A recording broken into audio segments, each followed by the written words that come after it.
It is 6 a.m. in the Mile High City. Good morning, Denver, Colorado. You've tuned in to the Jeff and Bill Show, News Talk 710 KNUS. I'm your co-host, Jeff Hunt, along with Bill Thorpe, bringing you the freshest insights, hottest takes from the right, left, and center. Congratulations. You're waking up in the greatest country in history. And man, oh man, do we have a show planned out for you.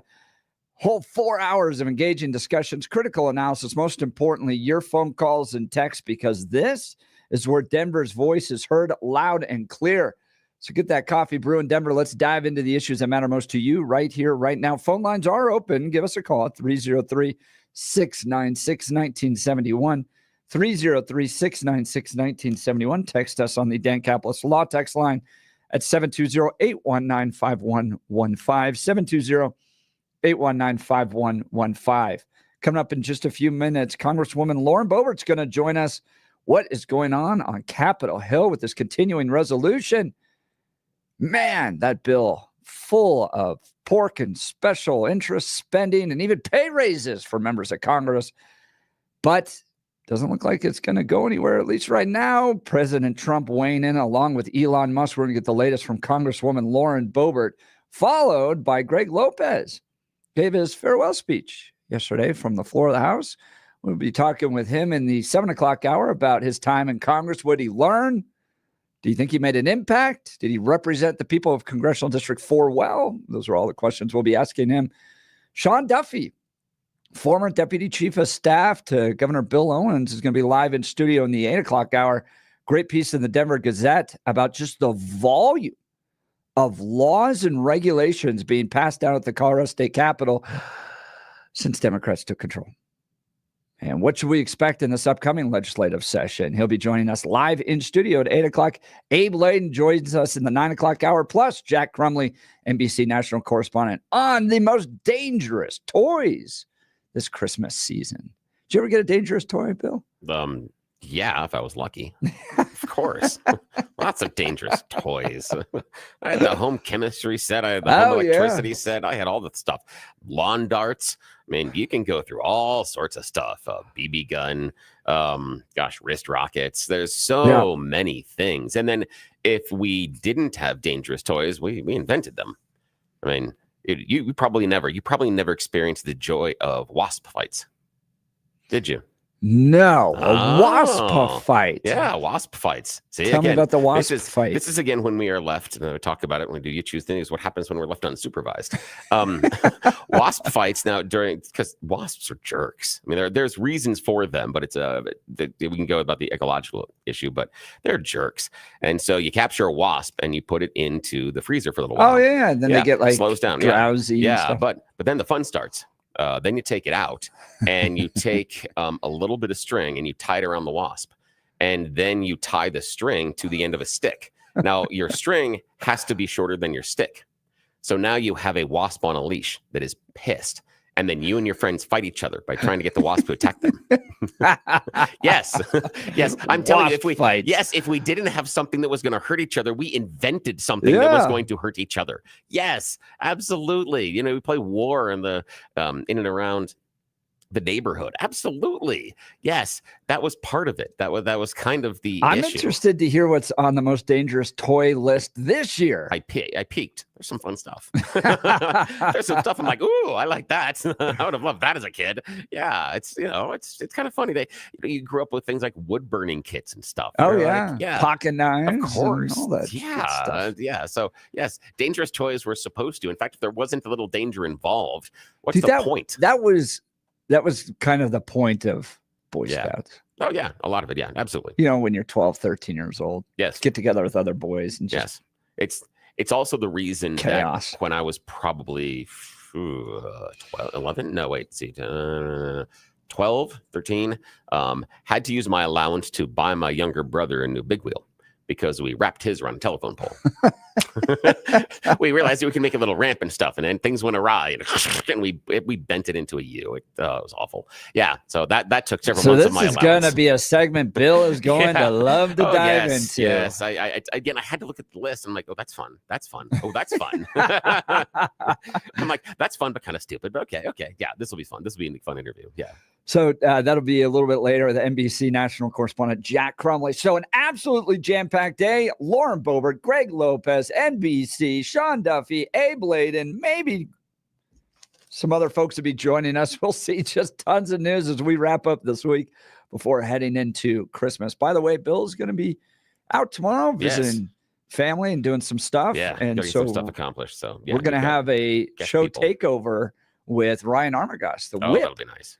And we'll be talking with a whole bunch of house members as well tomorrow. Yeah. So and everyone gets a break from you. That'll be good. I mean, we're going to be finishing strong this week with lots of news-making interviews. You're not going to want to miss it. But first, speaking of news and comment with Blake Olson. Good morning, Blake. Hey, good morning, guys. I was cracking up when Billy was talking about lawn darts. I have stories on those. Yes. With four brothers.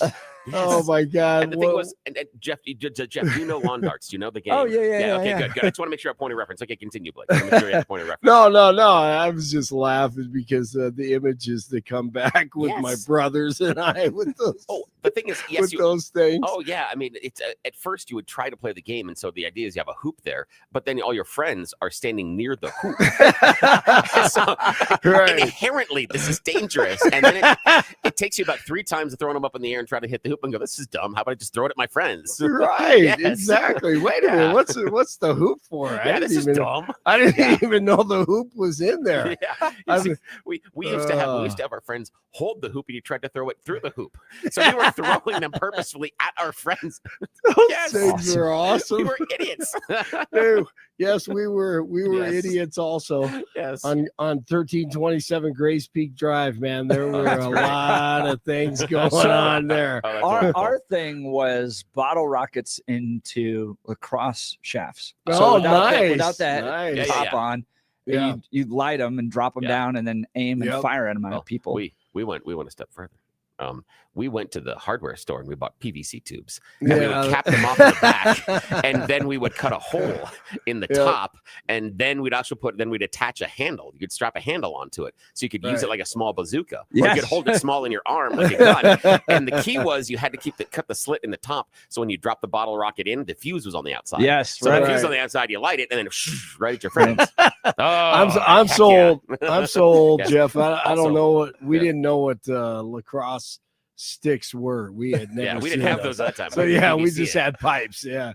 And we also might have used the wrist rockets to launch the black cats at each other. Yeah, right. Yeah. Absolutely. And you'd learn very quickly it works better if there's more weight, so you'd have to wrap 2 or 3 of them together. Yep. That's a better go further. Exactly. More control. I know. I like more control. We're gauging what we need to do in order to injure our friends. Yes, I love this. Did we lose Blake? Oh no, Blake, are you there? I think we lost Blake. Well, in the news, what do we? Oh no, he's gonna have to reconnect. That's not good. Blake will be. Yeah, he'll be back. He'll be here in just a second. Well, here's the news that we want to cover on this. The House spending bill fails to pass. Government shutdown on the horizon. It's from National Review. There will be a government shutdown on Friday. Congress doesn't pass a bill to keep the government funded. Speaker Mike Johnson, to the surprise of many on the Hill, unveiled a 1,500-page continuing resolution loaded up with many unrelated and costly provisions. It included a $100 billion in disaster aid for hurricane recovery, but likely far in excess of any actual need months after the hurricanes have already passed. It would also waive some of the limitations on disaster aid based on income and proof of need, making fraud easier. It wouldn't be a true Republican spending bill if it didn't include giveaways for farmers. Had $30 billion in aid for farmers who are bracing for the impact of Donald Trump's tariffs on their export markets. And a 1-year extension of the farm bill would also allow gasoline with 15% ethanol to be sold year-round in every state. There was also a $70,000 per year pay raise for members of Congress. Yeah, Elon Musk. I mean, that's a huge pay raise. It's ridiculous. They don't even work full time. The hell are we getting a raise for? Sorry. Don't tell our future. They all come out with, huge net worth increases. Yeah. The weird part that I don't understand on this is the fight over the debt limit. That's one that I don't understand. on this that all of a sudden the Republicans that were using the debt limit and talking about fiscal responsibility nigh 12 months ago are now like, we have to have a debt limit. In fact, Donald Trump said it has to be raised or this isn't a good bill. However, again, 12 months ago, it was 180 degrees away from that. And I'm not just saying it's the Republicans. The Democrats do the same thing because the Democrats were complaining, and I think fairly so, that trying to get stuff, they were complaining that the Republicans were trying to use the House and using leverage and holding the debt ceiling hostage in order to get spending cuts. And in this case, we see the same thing. Democrats are looking for things they want in order to raise the debt ceiling. So both parties talk out of the, both sides of their mouths. But the issue I've got is, why don't we as an electorate ask for consistency? Why are we more joined to the party that we belong to and saying they're right than looking at the fact that we become hypocrites by supporting the fight over the debt limit last year, and now this year going, well, we absolutely have to raise it and we must do it before Donald Trump comes into office. That is a weird fight for me. And the other one I can't understand is Elon Musk, because Elon is showing me he understands how government contract works, but doesn't understand how the government works. The idea of shutting down everything until January 20th and not even passing anything until then is moronic. It's phenomenally stupid. Oh, yeah, phenomenally stupid. So do you remember the actual time we lived through a shutdown? And I understand there's some people that get back pay. They always end up getting paid, but it was like the panda bear cameras got shut off at the National Zoo. We closed down access to some of the museums and stuff like that. No, but that's the thing about what that impacts to you, and it's to me that it's again it's very self-focused. It's American like, well, I didn't people. see it. No, the American people are also the employees of the government. Some of them. No, they're still. Not all of them. I know that, but that's included in the pie. Yeah, and they when we get shut back down, pay. but they don't get paid at the time. Yeah, and so if you are sitting there, and these federal employees, the rank and file, don't have large treasure chests like our representatives do. They don't have a lot of personal wealth. I get that. And so if you say you're not going to get paid for 3 pay cycles, 4 pay cycles, but that's Bill, 2 months. What do you do? But what do you do with that? This is part of the problem with omnibus spending. You've tied everything together. We can't have a debate about whether or not we should have cameras on and pay for it at the National Zoo without having to pay for every federal employee too. No, we can't. No, here's the thing is, we can talk about whether or not we can have panda cams because that's a separate line item. But when you shut down the government, but nobody not gets paid. $1,500 page continuing resolution. Well, you can, but the solution isn't to tell the rank and file government employees, hey, it's Christmas time. Hope you guys have enough money saved that you can feed yourself for the next 6 weeks. That's not appropriate for the government. We have put ourselves into the corner with these omnibus spending packages, and we can't even have an honest conversation about where we're spending our money because federal employees got to get their Christmas pay. But this is a continuing resolution to keep the government open. This isn't a budget. If they want to, we haven't passed a budget. We continue to do these continuing resolutions. That's the thing. So at some point, it's got to stop. I know, but what you're looking at is this. You're saying because Congress isn't doing their job, I need to punish the rank and file government employees. No. Punish Congress or make them do their job. Don't sit here and take out your pain on the average employee who's just trying to get the paycheck done. Bill, and you're telling them they have to do it without the money. Excuse that happens every single time we run up against a continuing resolution. They've been doing this for 20 years. Here's the thing. If we don't do this, if we don't pass this, then the employees aren't going to have Christmas. The federal employees aren't going to have Christmas. Then we need to change who's in Congress and get them to get the change. But we need to change the whole process. And at some point, that has to happen. We continue to send people back to Congress. Incumbency is one of the largest indicators of whether or not you're going to return to Congress. And yet, despite the fact that they don't pass a budget, they don't do what you're asking them to do, you're okay with them hurting federal employees. I'm not okay with them hurting federal employees. But at some point, you were okay with the federal government shutting down. It's got to take place. Do we have Blake back, by the way? No, I don't think so. Hey, Blake, are you there? He's reconnected. No. Well, we have Congresswoman Lauren Boebert coming let's up. Do the weather and stuff. And we'll get into that. But yeah, weather's up then next. We can continue fighting. Yeah, it's just a pause in round 1. Okay, I'm gonna hit the button. Is that okay? Oh yeah, please. No, okay, go for it. Here we go. Okay, because we're check one more time with Blake. Blake, you there? Nope, no Blake. He must. Maybe he got shut down. Maybe the continuing resolution didn't cover his budget. But we'll be back in a second. This is Denver's Talk Leader News Talk 710 KNUS. Partly cloudy skies across the region today and mild. Denver and the Front Range will have a very quiet stretch of weather through the weekend and probably through Monday and Tuesday before we see a little bit of a weather system approach and move in on Christmas Day. In the meantime, expect a mix of high clouds and sun, breezy periods and mild.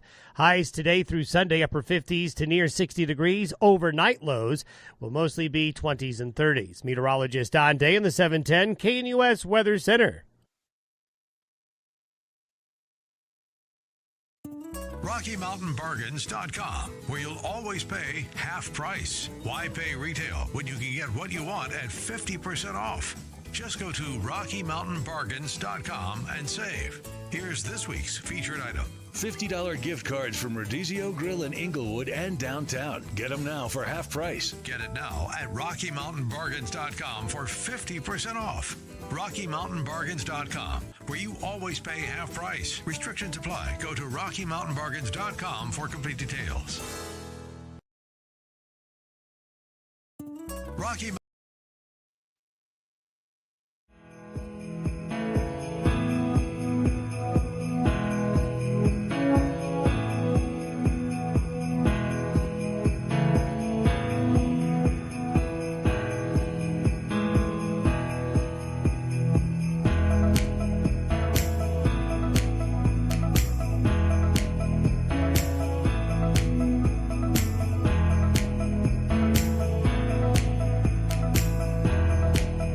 Welcome back to the Jeff and Bill Show. Coming up here soon, Congresswoman Lauren Boebert, Congressional District 3, but only for a little bit longer. And then we'll get into, she's going to be moving over to Congressional District 4 here, is where she won handedly.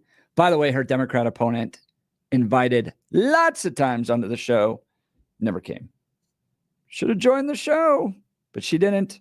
Congresswoman Lauren Boebert did a fantastic job and won her district. She'll be joining us here in just a second. I do want to talk to you about my friend Dan Caplis and Dan Caplis Law. I've known Dan for well over a decade.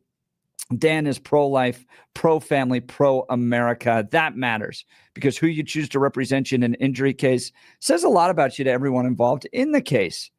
Dan Caplis is the son of a police officer and a former seminarian who's dedicated the last 40 years of his life to helping people who are hurt in serious motor vehicle crashes. By the way, in my poll, Dan Caplis is number 2 right now for Republican nominee for governor. What do you think?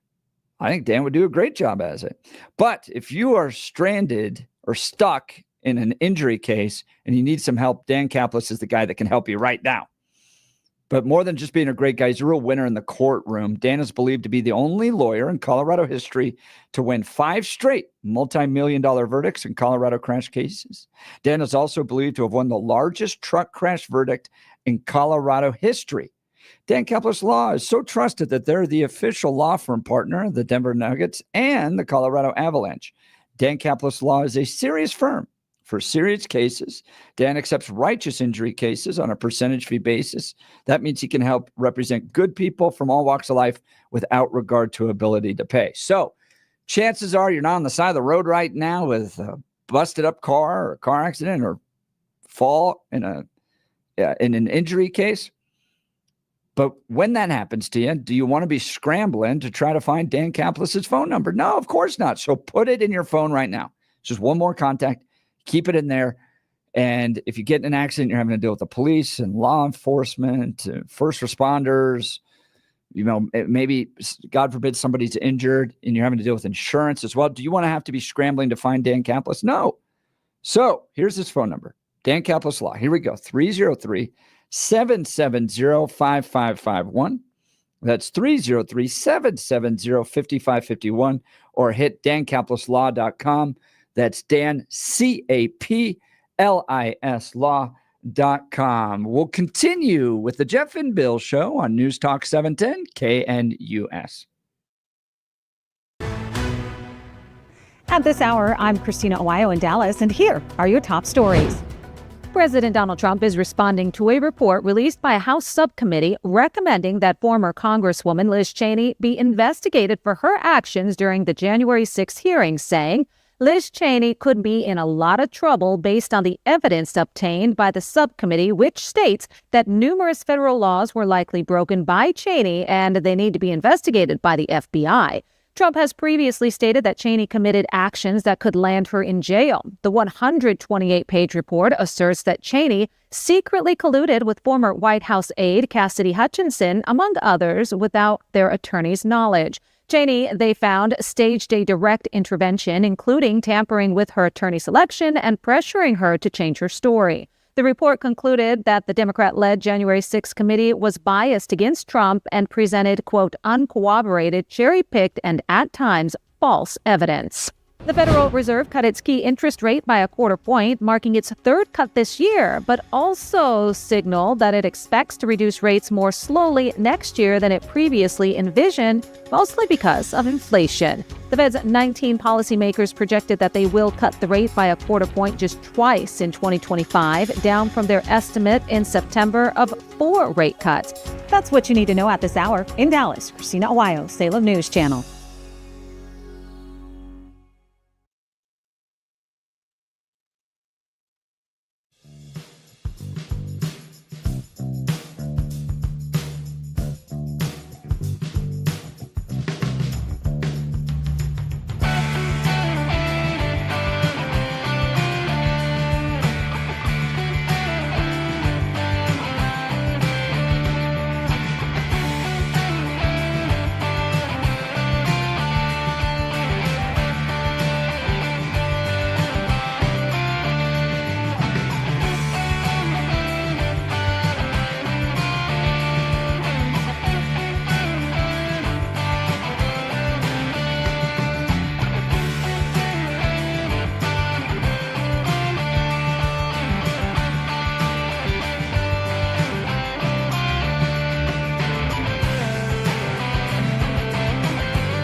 Welcome back to the Jeff and Bill Show.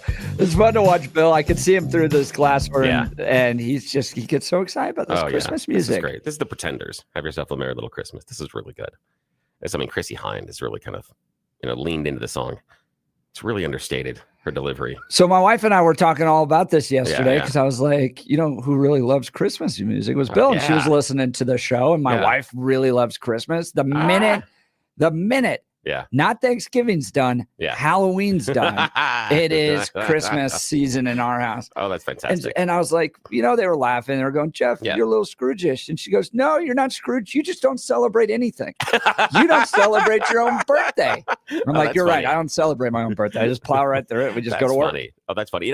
There's the thing. It's nice to talk about that as far as birthdays. There's that point in your life in which you're super excited about it. You're telling everybody about it. And then you're like, I hope nobody remembers. There's this turning point. And it's a different turning point for everybody as far as when you stop doing it.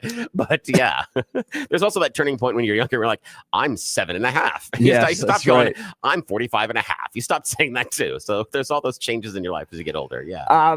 Lauren Boebert, we're hoping she'll join us here. She may have had some congressional responsibilities pop up. And so we are hopeful that we'll hear from her in just a second. So stick around for that. We're talking about. Well, first of all, I want to know that first. This is totally tangential. Yeah. What is Mrs. Jeff's favorite Christmas carol? Do you know? I'm just curious. And if not, ask her. I'm curious by Monday. You are going to get me in so much trouble, Bill. Okay, don't ask her then. See if you can figure it out. Let her talk on Monday. No, I should know this. That's the reason why. I literally live with Mrs. Christmas. The thing is, it's like all the time, though. And that's the thing. So don't worry about it. Think about it. We can talk about it later. I'm just curious. She's going to go, you should have known this. And I'm like, I know I should have. The thing is, you say, no, dear, I remember when your birthday is and our anniversary. You know what the biggest debate is what? With regards to Christmas movies? Oh, what? Tell me. She hates Love Actually. Really? And I think outside of some inappropriate scenes, it's a relatively fun and entertaining movie. Yeah, it is. That's interesting. But she, no. Wow. Doesn't like Love Actually. Oh man. So then the next question is Die Hard a Christmas movie? Oh. That's the annual debate. So I think we have to discern between a Christmas movie and a movie set during Christmas time. Oh, okay. Okay. Is there a difference? Yes, because then Gremlins would be a Christmas movie. Yeah, I think Gremlins can be a Christmas movie. Why not? I like that. It's why I still have this argument with my lovely wife. I still think that AC/DC's song Big Balls should be counted as a Christmas carol. I'm just saying. I think in the season it counts, but she disagrees and will not let me play it. So we talk about that all the time. Funny. Yeah. Well, bigger news on the horizon than debates over Christmas songs and music. More important stuff. Republicans trying to figure out what to do with the spending package and avoid a government shutdown. Maybe not. House Republicans are working with President-elect Trump. Fox is reporting on a package, but a government shutdown might still be imminent. The revolt by conservatives and the sudden infusion into negotiations of President-elect Donald Trump, Vice President Vance, and Elon Musk has Speaker Mike Johnson and others struggling to find a way out of their political cul-de-sac and avoiding a government shutdown at 12:01 a.m. Eastern Time Saturday. Fox News is told that Trump's unexpected demand to tackle the debt ceiling in this package has complicated matters exponentially. Many conservatives won't vote for any debt ceiling increase, and Democrats are balking because Republicans reneged on the deal. Democrats have bailed out majority Republicans on every major fiscal bill this Congress. They appear to be done with helping Republicans. Moreover, there may not be enough time to avoid a shutdown, especially if a new bill is to be produced, and conservatives demand that it follow for 3 days before voting on it. So they want it to be able to be read for 3 days, which doesn't give them enough time. Yeah. So many members with whom Fox News spoke Wednesday night are now resigned to a very high chance of a government shutdown, perhaps one which bleeds through Christmas. There simply isn't a combination of votes that unlocks this puzzle yet. Yeah. So during Christmas, don't pay people. That's great. Great. What happened to, and it was Mary from Wyoming, they called in and reminded us, what happened to supporting the troops? Because they don't get paid in a government shutdown either. Eventually they do. I know, but they don't get paid. I mean, the idea that, we'll just pay you later.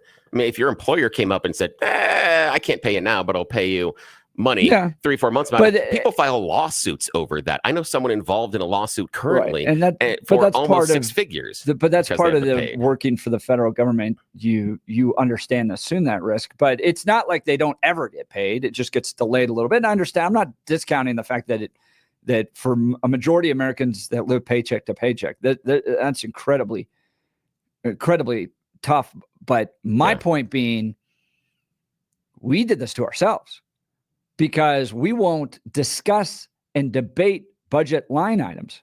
We put it all together in what's called an omnibus spending package. So we throw it all in there. Now that works in the benefit of Democrats because Democrats can do this type of thing. When we go, well, I don't want to vote for this because it puts $100 million towards Planned Parenthood, they go, well, you're not going to fund the troops.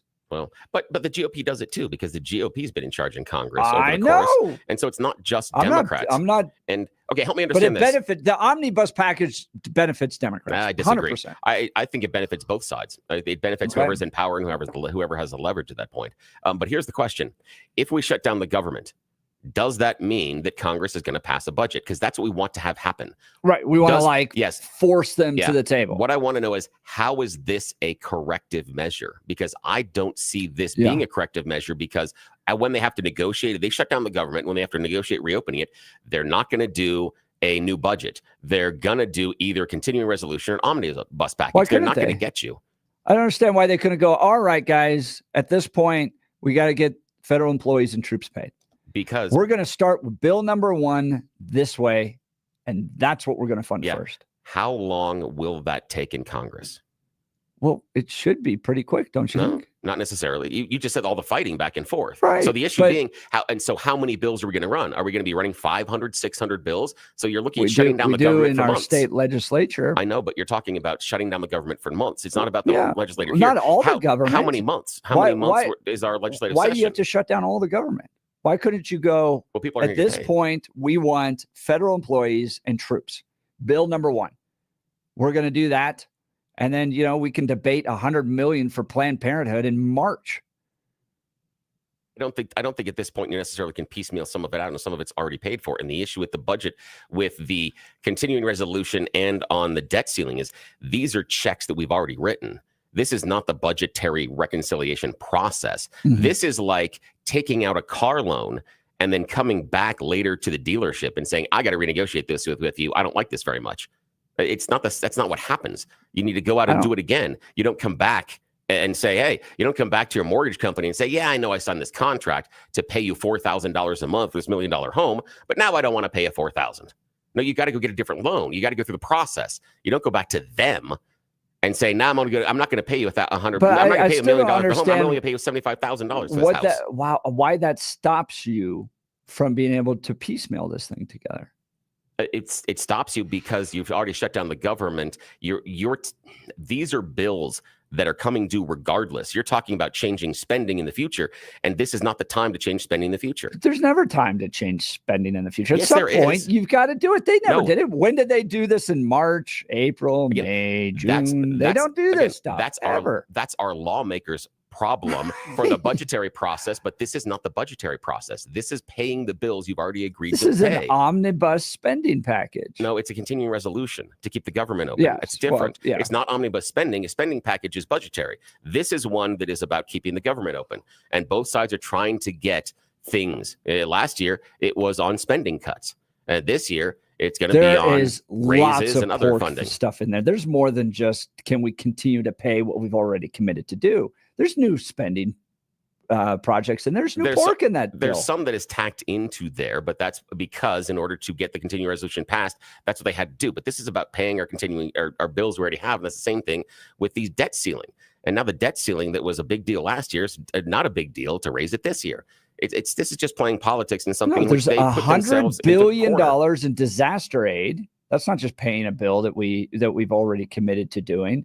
There's $30 billion in aid for farmers on the idea that Donald Trump's tariffs are going to harm them. So there's new spending in here, plus a $70,000 pay increase.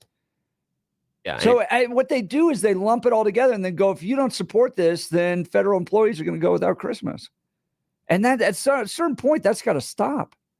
Well, they need to do it by passing a budget, and this is not the time to do it, nor the way to do it. This But is not again, the way it there's gets stuff done. in there. Why just like can't they got spending cuts last year. And again, it's not the process and not the way to do it, nor does it rectify anything. This $100 billion isn't necessarily going to tip the balance in anything. These are tiny little bits of money when you're talking about trillions and trillions of dollars. It's not significant. It's somewhat irresponsible and somewhat irrelevant. I totally disagree. At some point, the adults in the room have got to say, we can't continue to do this, guys. We can't wrap $70,000 pay increase into a continuing resolution and say, if you don't vote for this, federal employees are going to go without Christmas. They're holding the American taxpayer hostage with these types of continuing resolutions. Elon Musk and Vivek and Trump were exactly right to weigh in on this. And at a certain point, this stuff has to stop. Oh, speaking of Mary, Wyoming. Yeah, there's Mary. Yeah, let's have Mary join us. Good morning, Mary. You're on the Jeff and Bill show. Morning. Good morning. As you keep going on that, then I decided, I want to speak out on this. We love it. I'm frustrated. No, federal employees. I was the one for 8 years. And you know something, when they found out I was a Republican, guess what? My boss, except for business, stopped speaking to me. Yeah, you were ostracized, I'm sure. Yeah. I'm just saying, no. Essential employees, yes. Non-essential employees, no, they should. No, the military should be included. They should be paid, and they need that money. They're not paid enough as it is. So they can't afford to be without pay. So we need to do something for that. I don't understand how on the continuing resolution they slipped in for the pay increase. And isn't it almost $50,000 increase? Yeah, 70,000. 70,000. That is obscene. And not only, please, obscene. And especially in this time right now, where we all agree, the rest of us are struggling. No, I agree entirely with you. A modest pay increase, I do believe they deserve a modest. But $70,000. You're very kind to give them a modest pay increase. But it has been what? The last pay increase, I think, was 2009. Yeah. So, a modest, because the cost of living, well, I do like they do Social Security, 3 point, what is it? 3 point, 3%. what did we get? Right. Hey, Mary, can I put you on hold here real quick? We have joining us now Congresswoman Lauren Boebert to give us some insight on the spending bill. Congresswoman, thanks so much for joining the Jeff and Bill show. Good morning. It is great to be with y'all. I wish I was coming here with great news on how we're balancing the budget and appropriately passing bills to fund the federal government, but I don't think that's the case. Oh, give us a little insight to what happened here. Mike Johnson introduces this 1,500-page bill, which is a little surprising that he would be willing to do that. But then Trump and Vivek and Elon speak into it. Conservatives organize and oppose it. So give us a sense of what happened and where you think this is going to go. Sure. Well, the swamp's going to swamp, and leadership is going to continue to put out material like this if we don't stop it. And yesterday was the first time I've ever seen something stopped in the manner that it was. We didn't even vote on it. It was pulled from the floor because of the outrage on X by the American people. That was incredible. This is what I've been saying for 4 years, that when we're silent, we lose by default. This is why I inform my voters and beg them to say something about it. And yesterday proved exactly why I do that. But here's the deal. We've been negotiating with the speaker for weeks. And when I say we, that's me and my colleagues in the Freedom Caucus. And we have told him over and over again that he cannot load a continuing resolution with a bunch of pork, with a bunch of things that are not paid for.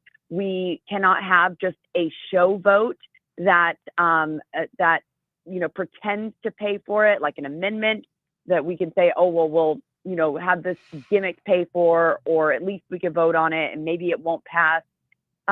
We've been telling him this for a week, and he didn't listen, obviously. We get this 1,500-page bill, and, he says that he had spoke with Elon and Vivek and with Trump, and they were all for it. But the thing is, when he spoke to them, we did not have text for the bill. No one knew what was in it. And it wasn't until people started pouring over it that the outrage began. So right now, maybe we're going to get just a clean CR. I doubt that. There are still members of Congress who are demanding disaster relief, who are demanding farm aid, and so much more. I think those should be separate votes. We have the ability to bring something up under suspension, so do it that way. Have a standalone bill to pass. But everyone is always looking for a vehicle to pass something in here in DC, and that's why we're not going to be able to vote for the way that I fought in the speaker's race to get these individual bills and all the other things. Talking with Congresswoman Lauren Boebert. Now, Congresswoman, it looks like we may be heading towards a government shutdown. I know Republicans have asked for a 3-day period to be able to read these bills. So even if something was introduced now, government shutdown coming Saturday, there might not be enough time there. So from your perspective, do you think we'll see a government shutdown? There's already been an agreement to waive any 72-hour rule, but we're not waiving a 72-hour rule for a bill that's over 1,000 pages. Great. It needs to be short and simple. I mean, we can read 20 pages in less than 72 hours. I know that seems unlikely for most members of Congress, but we can. And so something like that is okay. Or we may face a shutdown if we can't get to a piece of legislation that we do agree on. But my colleagues and I too have been predicting this was going to happen since September. In September, we knew that a CR was passed only until December. And now here we are, and everyone's shocked that it's right before Christmas and right before a shutdown, and we have to do something. This has happened time and time and time again. We are still continuing Nancy Pelosi's omnibus bill that she passed in her lame duck session that every Republican voted against. That's what we are continuing. Those are the policies we're continuing. That's the funding we're continuing. And nothing has been changed. Nothing has been stripped out. So avoiding the 72-hour rule, that's fine. Getting a good bill on the floor, that's the challenge. And, of course, President Trump has weighed in. He wants us to include a debt ceiling raise in this. And I understand his position. He's saying, look, this is Biden's mess, not mine. Don't bring this into my administration. But I believe that we can take care of the debt ceiling in what we call reconciliation and have that ready for him January 20th. We could have real reforms, real cuts with a Republican majority supporting it, and have President Trump sign that January 20th. I don't think it's possible to have a debt limit deal by Saturday. Talking with Congresswoman Lauren Boebert. Congresswoman, I'm surprised to hear that we're continuing with Nancy Pelosi's omnibus spending package. Where's Mike Johnson, the Speaker of the House, been in trying to lead cuts, changes to the spending package that Nancy Pelosi put together years ago? Right. And where was Speaker McCarthy? I mean, this is all of Washington, D.C. But for 2 years now, this is what we've been passing. And this is why McCarthy was vacated. We were not supposed to have a CR. We were supposed to pass our 12 individual appropriations bills. I believe at that time we had passed 9 of them, and there wasn't an agreement on the rest. Okay, well, pass the 9, get those signed into law. Maybe we deal with the mini shutdown while we're negotiating the rest of these bills, or something to that sort. But he went ahead with the first continuing resolution, and that was the first time that we continued Nancy Pelosi's spending, and it's continued. No one has stopped with the CRs. Wow. Wow. Well, we sure are grateful for your leadership there. Thank you for taking time to update our audience. Congresswoman Lauren Boebert, keep up the great work. Thanks so much, Jeff. Bye. All right. Give us a call. Tell us what you think about this. 303-696-1971 or text us on the Dan Capitalist Law text line 720-819-5115. Seems to be that Congresswoman Boebert frustrated with her own party's leadership on this. And willing to talk about that. And that's the weird part is that the GOP's been in charge for 2 years, and they're like, nothing we can do. I'm sorry, I'm throwing the BS flag. There's nothing. What do you mean?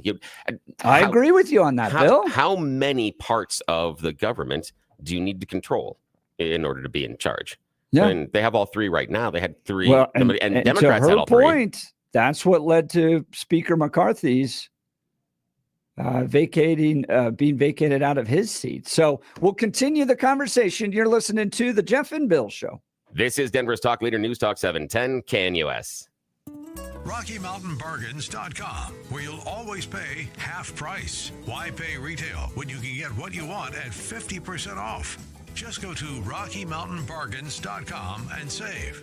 Here's this week's featured item. $50 gift cards from Rodizio Grill in Inglewood and downtown. Get them now for half price. Get it now at RockyMountainBargains.com for 50% off. RockyMountainBargains.com, where you always pay half price. Restrictions apply. Go to RockyMountainBargains.com for complete details.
Welcome back to the Jeff and Bill Show. Great interview with Representative Lauren Boebert.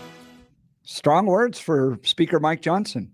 Yes. Not willing to just go, well, it's all the Democrats. She goes, no, we've had 2 years to be able to address this, and we just keep passing these stupid, dang continuing resolutions. That's fair. Even hinting that the first guy lost his job because of this very same thing. Yeah. So. And then after the first guy lost his job, they continue to do the same thing. I mean, that's the dumb part about this. Wouldn't you love these jobs to just be able to fail up? Oh, absolutely. That was Kamala Harris. Yeah, a lot of them do. I mean, it's ridiculous. They can't do the basic functionality of their job, yet they keep going back to go, I got to fight more. What? Just reelect me this time. I'll really get it done. I really promise. Let's do You Choose the News, Bill. Yes, let's see if we can take our own radio careers in our tiny little hands. This Speaking is what of we failing call, up. Yes, You Choose the News, America's favorite fake radio news game show. We've scoured the interwebs for mere moments this morning for really dumb stories about us humans, giving them even more ridiculous headlines to play this fake radio news game show. I am not certain if Blake Olson can join us at this portion of the morning. Blake, can you hear us, my friend? No, nope. He cannot. I think he's breathing, though. So, no, we're going to pass on Blake joining us on this one. Here's how we do it. Dumb stories, stupid headlines, and nobody knows. So, shh. All righty. Jeff Hunt, unfortunately, making all the choices today. It is unfortunate. Let's make sure that Blake, can you hear us? Nope, no Blake. I'm really worried about that because in case he curses, because then I have to run down the hall. We don't want to talk about that today. That was an adventure for yesterday. All righty. Here are headlines. Headline number 1, Winnie's Revenge. Headline number 2, Mewtwo can have a life of crime. Headline number 3, no, you're fake. And headline number 4, a picture is worth 1,000 words. Let's do Winnie's Revenge. Winnie's Revenge. Here we are traveling to the wonderful state of Virginia. Recently, Winnie the Pooh got a little skin. What happened recently is 58-year-old Lester C. Harvey was out bear hunting with his friends. They shot the bear after they chased it up into a tree. It fell out of the tree and landed on him and killed him. So he was bear hunting with his friends. Yeah. They chased the bear up the tree, shot it. I go, died. Look, man, that's the cycle of life. You're going to go, that's the Serengeti right there. Yeah, you go out there, and smash sometimes right on top of them. Yeah. Sometimes it doesn't work out so well for you. What? You're holding a gun. Why are you so close to the tree? You're not shooting arrows. You're not poking with a stick. Straight up. I don't understand. Why would you stand near the tree? Oh, well, never mind. Okay. That's why they don't take me hunting. All righty. Let's see. Blake Olson. Nope, no Blake. Alrighty, you get to choose the second one. Mewtwo can have a life of crime. No, you're fake, or a picture is worth 1,000 words or charges. Picture is worth 1,000 words. Yeah, picture's worth 1,000 words or maybe some charges. Recently, Google Maps Street View helped police in Spain solve a murder. More than a year ago, the investigation started, and the issue was that basically there was a missing a wife that had been missing since last November. Details were very scarce. Nobody knew the whereabouts. Long investigation. They were then browsing some old Google Street View images, and they caught a man putting a very bulky white plastic bag in the trunk of his car at the time. After doing some more investigations, the car belonged and tapped the suspect's phone, found out he lived with the Cuban wife of the missing man. And after months of listening to the couple's conversations, they were arrested and charged in connection with the crime. That's almost Minority Report level. Yes, it is. Yeah, because they were watching it and you they figured go it out. Back to Google. I know, and find it. Google knows everything at it this does. point. Final choice. Mewtwo can have a life of crime or no, you're fake. Life of crime. Yes, Mewtwo can have a life of crime. Here we're traveling to Japan. In a recent conversation, former head of the Japanese crime syndicate tells them his organization uses Pokemon to get rich. The Pokemon cards are very valuable, especially the foil edition. They've got a way that they can examine the foil packages before they're opened. They find the valuable ones and then they resell them. They say it's very easy to get those through the black market because they're so light and easy to transport. They're using high-priced Pokemon cards to fund crime. Tell that to Pikachu. All righty, that's the end of it, man. Back to you. All right, we'll continue. Greg Lopez is up next. You're listening to The Jeff and Bill Show. We are Denver's talk leader, News Talk 710, KNUS.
It is 10 a.m. in the Mile High City. Good morning, Denver, Colorado. You've tuned into the Jeff and Bill Show, News Talk 710 KNUS. I'm your co-host, Jeff Hunt, along with Bill Thorpe, bringing you the freshest insights and hottest takes from the right, left, and center. It's Thursday, December 19th. Good morning. You're waking up in the greatest country in history. We got a whole show planned for you of engaging discussions, critical analysis, most importantly, your phone calls and texts, because this is where Denver's voice is heard loud and clear. So grab a cup of coffee, Denver, and let's dive into the issues that matter most to you right here, right now. Coming up after news and comment, we're going to be talking with Jack Crumley, NBC national correspondent, with Christmas only days away. What's the list of the most dangerous toys? Yeah. Oh, and been released. On a side note, this was based on a phone call off air. Someone had said, "Hey, go and look at some of the details of the continuing resolution," because oddly enough, Elon Musk might have been incorrect. He's never wrong, is he? But yes, he seems to be wrong. It looks like members of Congress are not getting a $70,000 pay raise. The information that I am finding on several different websites is it is a cost of living increase that'll amount to about $6,000 to $7,000 a year total. Oh, yeah. So not 70. I don't know if Elon just saw a zero where he didn't, but again, understand. That's Greg Lopez about that. Yeah. So that's what I'm seeing. I'm seeing that it's a cost of living increase, and it's about 3.8%, and it'll amount to about $6,000 to $7,000 a year is what it looks like. But I've seen that on 3 different sources. So because I've been looking for that $70,000 pay increase, and the ones that I've seen that on I don't trust those sources. Stuff that is more solid on the other ones, but we'll ask them about it. We'll see. We'll get some clarity. Once again, reason not to pass a bill to find out what's in it. Oh, absolutely. So, Nancy Pelosi. All right, we've got we're going to be covering most dangerous toys. Greg Lopez is going to be joining us. 8 o'clock hour, Sean Duffy, former Deputy Chief of Staff to Governor Bill Owens, got a great piece in the Gazette about the sheer number of bills that Democrats passed. It's not about quality down at the state capitol. It's about quantity. We talk about this all the time. Yeah. They passed like 600 bills. Yeah. And you're like, can you name one that really dramatically improved your life? And because they're all special. And when you talk about the idea of large regulations, and you pointed out very accurately that when Polis was taking the bow for cutting hundreds of regulations, it was like 1%. Yeah, it was like nothing. So that's the problem, is when you talk about a business-friendly environment, or you talk about, and we've talked about it a lot, the problems you have with housing construction because of housing defects and some of those laws in there. Right. When you keep passing more laws, you're just layering and layering and layering the amount of regulations that you have to have, rather than streamlining the process. And that's the problem, is these measures that are being passed by our state legislature, in my opinion, aren't streamlining the process. They're not trying to fix problems. They're just trying to do stuff. So they say they did stuff, and it's silly. It's the same thing. I feel in many ways, it's like that the kid in 6th grade that realizes for the first time he can change the font size on his essay. And so he's just going to increase the font size so he doesn't have to write as much. Like, I still did it. You didn't do the assignment. You didn't do your actual job. Same thing. People have sometimes joked on X, and I mean joke on X, that Jeff, you should consider running for governor. Oh, God. And yes, exactly. Why do you want that headache? And there would be 2 things I would do. Here would be my platform for running for governor. One is Kyle Clark and I have to sit down. That's great. He can't avoid me anymore, because we always invite him on the show, and he never wants to come on the show. Oh, that's okay. So he has to sit down with me. And 2, upon being elected governor, I would lock the office, leave a sign saying, "Here's my cell phone in case of emergency, call me." But y'all are going to be better off without anybody doing anything here. So enjoy the free state of Colorado. That's a good one. I like that. Oddly enough, I've been pitched by a couple of serious people that are like, "You need to run for office." I'm like, "You are drunk." I know. That is ridiculous. And the problem being, I can't do it because I refuse to be a politician 24/7. Yeah. I'm not. I have no filter. There's a okay. Side note, dude, here. that is why Pennsylvania senators, everybody loves him. The dude had a stroke and no filter anymore. Here's the side note. Okay, this is kind of mean, and am I really going to tell the story in the air? Okay, in the last 7 days, had a guy who got mad at me and cut me off as I was turning into a parking lot. And I honked at him too. And he, waves at me with fingers and stuff, and then parks and gets out of his car, starts yelling at me. And he's calling me loser. What are you doing this? And again, he cut me off. Fine, whatever. And he goes, and he starts referring to me as loser, etc. And I look at him and I said, I looked at my car and I looked, it's like 20 feet away. I looked at his car and I said, I'm driving a 24-year-old Mercedes that is a hardtop convertible and considered a classic. You're driving a broken orange car. I think life has already decided here who the loser is. And he stopped talking and just his face dropped. And I went, see ya, and walked away. He'd had nothing to say after that. That's why I can't be a politician. Because dude, you'd be a TMZ dream. Yes, for a politician. They would just follow you around and get clips all day. Oh yeah, I've had things where I've yelled at people. We're standing in line at the grocery store, and someone cuts in line in the deli, and I'm like, "Oh, we're not doing lines anymore, are we?" Yeah, I will call attention to your bad behavior. So that's why I cannot be a politician. John Fetterman, you'd be Colorado's John Fetterman. If I can wear the hoodies, yes.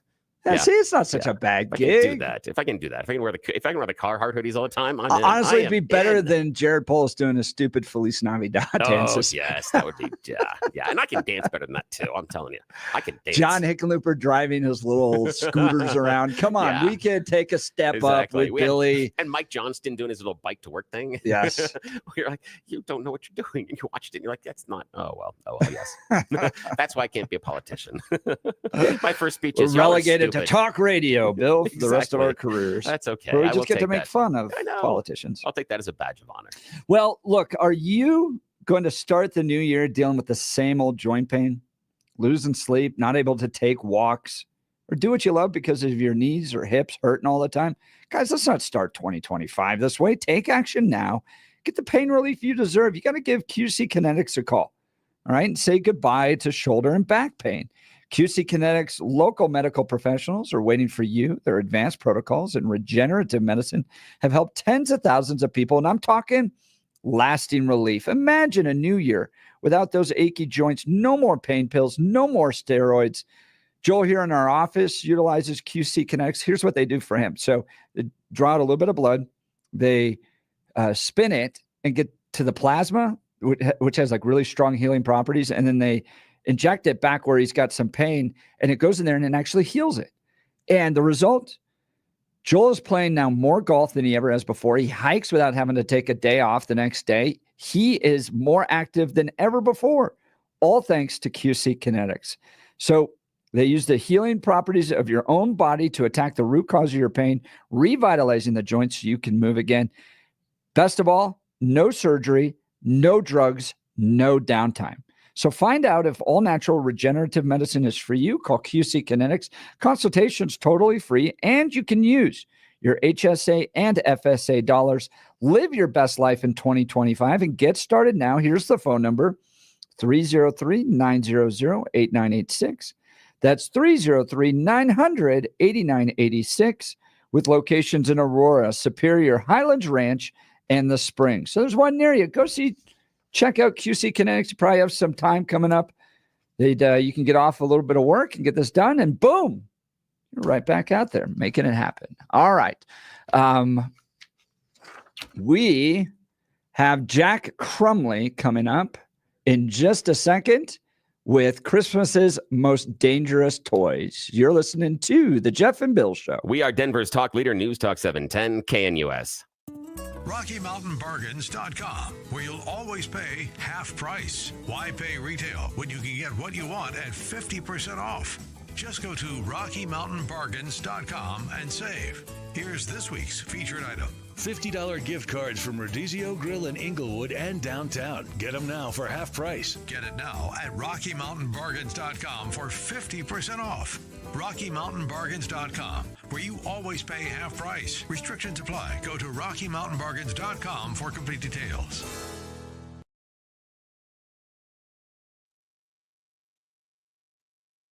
Partly cloudy skies across the region today and mild. Denver and the Front Range will have a very quiet stretch of weather through the weekend. and probably through Monday and Tuesday before we see a little bit of a weather system approach and move in on Christmas Day. In the meantime, expect a mix of high clouds and sun, breezy periods and mild. Highs today through Sunday, upper 50s to near 60 degrees. Overnight lows will mostly be 20s and 30s. Meteorologist Don Day in the 710 KNUS Weather Center. The list of the most dangerous toys has been released. National correspondent Jack Crumley is going to run down the list for us. Jack, thanks so much for joining the Jeff and Bill Show. Hey, good morning, guys. Thanks for having me on. All right. So what are the cool toys they got on this list here? Yeah, the ones that I got to put on my list. Yeah, they make this list so kids know what the coolest toys are, so they know that they're cool for using them. So this is from the group Watch, World Against Toys Causing Harm. This is a nonprofit group. They've been doing this for 52 years. This is their 52nd annual 10 worst toys of the year. They don't say dangerous, although there are a lot of warnings that are associated with this list. It's not ranked in order from like 1 to 10 getting into the worst. It's just the 10 worst in general. But at the top of the list is a toy Colt 45 pistol from, I guess, a company called Pinov. It's a difficult name to pronounce. But the group says that given the numerous reported tragedies that result from outfitting children with realistic toy weapons, there is simply no excuse for marketing toys such as this Colt 45 pistol. And I've seen the picture of it. This is a pretty realistic looking gun. It's all black except for a little bit of bright orange around the barrel and like around the trigger. And it shoots both like suction cup darts, and also there's like a little magazine chamber to shoot some plastic rubber type bullets. It's pretty realistic looking. Oh, see now, Jack Crumley, NBC National News correspondent. When I was a kid, that's what we were looking for. We were looking for the pretend guns that looked as real as possible. I don't remember what the manufacturer was, but they came out with ones that were just smaller size, but they were dead on as far as their look. And I saved my money like all my allowance to go and buy those. That's what you were looking for. You didn't want to have the orange and green things like Nerf. You wanted the things that looked like the real stuff. And it's crazy we've gone 180 degrees.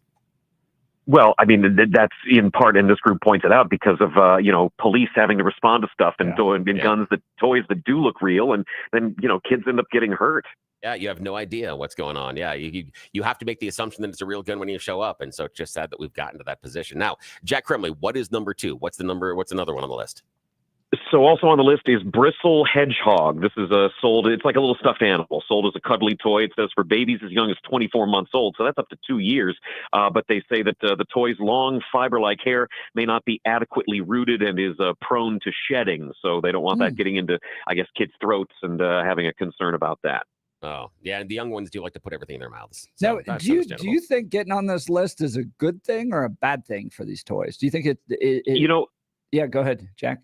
Yeah, no, I mean, I suppose it depends. Like you said, these could be the cool things to get because there's a group that for the last 50 years has said, here's the worst stuff. And there's always sort of that, going against the grain sort of thing. And some of these companies are bigger than others. Whatever this company is that made the toy Colt 45 doesn't look like it's a mass production sort of thing. But I mean, there's toys on here from the world of Transformers, and there's kinetic sand and, stuff like that. That's not exactly, just some little outfit that's pumping out little pieces of plastic crap, Talking with Jack Crumley about the most dangerous toys, the worst toys out there. Yeah, this Transformers Earth Spark Cyber Sleeve. Yeah, it said that they could actually, there's an eye danger there, and I immediately Googled it. Immediately. Well, and it shows kids on the packaging with like safety glasses on, but the group points out that those are not included in the product, and it still says that hazardous projectiles, the rigid plastic sleeve extension, also presents the potential for eye and other blunt force injuries. Yeah, basically, it's something that you strap to your arm, and it has 3 Nerf darts on the end of it. It looks like almost like a robot extension to your arm. It only comes up to about the top of your wrist, and you push a button on top, and then it fires the Nerf projectile. So there's the danger. But then if you do something else, if you sharply, again, I had to watch the videos. I'm serious. So when you sharply bring it down, there's a large knife that comes out of the end. And now the knife only extends about 4 inches. But I'm like, ooh, daddy like. This is definitely up Bill's alley. Now, Yes, to our debate as to whether or not this actually being on the list actually helps or hurts toys, they are offering this toy for 33% off, but there's only 9 left in stock. Hey, here, hang on a sec. Keep talking to Jack. I gotta make an order here. Billy's out getting his Christmas list. So you got the Transformers. What's next on this? The kinetic sand. Huh? Yeah, kinetic sand. And this is something I've never understood. This is something that was even a big thing with like Play-Doh, even though Play-Doh is non-toxic. The idea of like doing stuff that's like kinetic sand, which is sort of Play-Doh-like, or stuff that makes it look like food, but it's not really food. In this case, this is the kinetic sand Sense ice cream treats that comes with like there's a little parfait glass you can scoop this stuff into, and like a waffle maker to make what looks like an ice cream sandwich, and there's scoops and cones, and it looks like food, but it's definitely not food. And it talks about how there is a warning on there: do not eat, warning, choking hazard, and I think it might even have certain scents to it that makes it smell like chocolate or vanilla, and all that stuff is maybe misleading.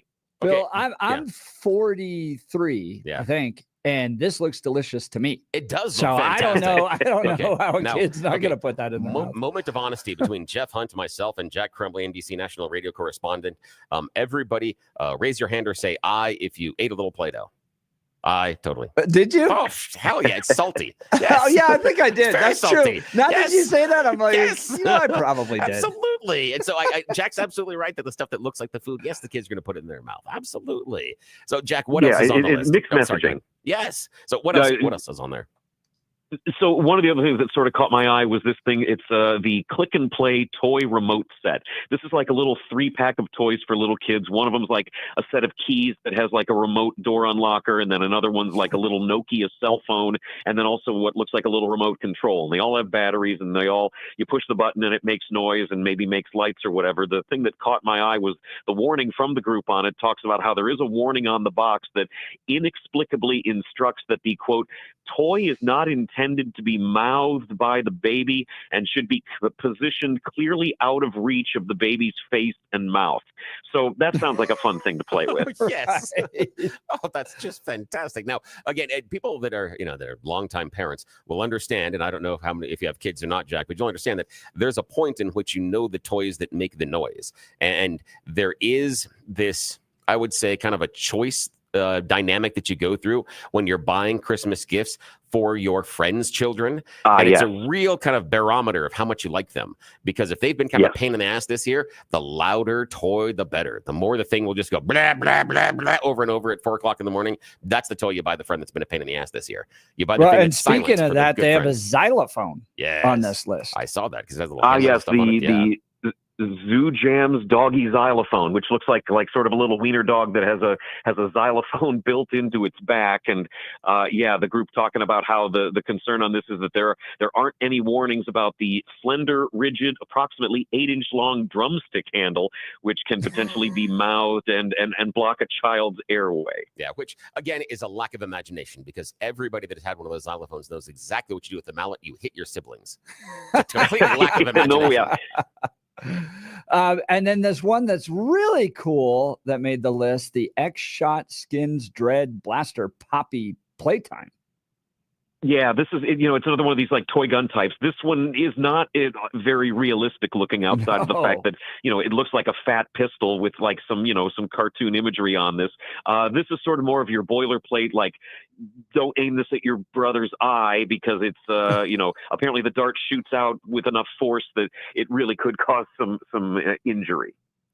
So these ones actually harm your siblings if you try hard enough and have good aim. It says it shoots up to 90 feet, which probably has a bit of juice behind it. Oh, I like that even more. There's my favorite. I found my favorite on the list. That is the one that, the kids will definitely like out there. Absolutely. Now, Jack Crumbley, NBC News national correspondent, we're going to take a little bit of a walk down memory lane with you just for a sec before we cut you free. As a child, what was the most dangerous gift you ever received at Christmas time? What's the one looking back, you're like, I can't believe they let me play with that? I don't know. I don't really have any memories of getting anything that was anybody that talked about playing with toy guns or whatever doesn't necessarily think of anything as all that dangerous. Mm-hmm. I don't recall having a thought of like, what the heck were my parents thinking? I played, I'm your age, I'm 43. I played with a lot of He-Man and G.I. Joe growing up. Oh, No. see, you guys, I'm a little bit older, and you missed the real danger area where we got chemistry sets and wood burning kits and lawn darts. We were talking earlier about lawn darts. They would give you a hoop, and you're supposed to throw it up in the air and try to get it down into the hoop. But of course, all your friends were standing around the hoop, and it took you about 5 minutes to figure out. No, it's more fun if your friend holds the hoop and you William tell them. And so there may be some Yeah, injuries and that dart weighed about 6.5 pounds with a big metal spike on the end of it. Oh, some happy childhood memories in the Thorpe household for that one. Oh, well, Jack, thank you so much for your time today. We hope that we have educated our audience to either choose the absolute best toys of the holiday season or the worst toys possible. I think we gave them a list of things. And we'll Yes. post this on x.com/Jeff Hunt. But Jack, this was a fun walk down memory lane and hopefully Thank you. some guidance on what could make for really cool toys this upcoming Christmas. Thanks, fellas. I appreciate it. Have a great day. See ya. Jack Chumley with NBC National News. Yeah, those are Yeah, I love. they're not blaster really stuff. that dangerous. No, again, you know, The if you have a- hedgehog because the hair could fall Yeah, out. I mean, I understand it because the kids mouthing it all the time, the babies. The thing for me is the idea of the babies don't necessarily have as much self-control where you have the younger kids. Yeah.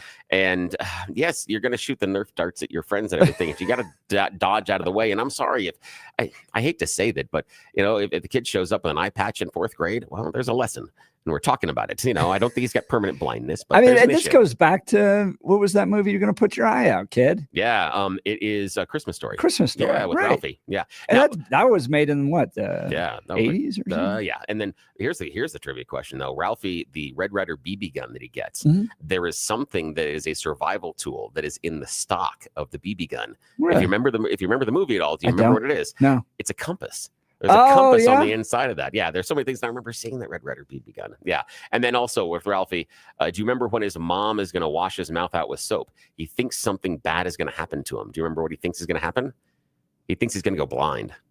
Yeah, it's just I love that movie. I love that movie. Someone got Chinese throwing stars. Hell yeah, you're my people.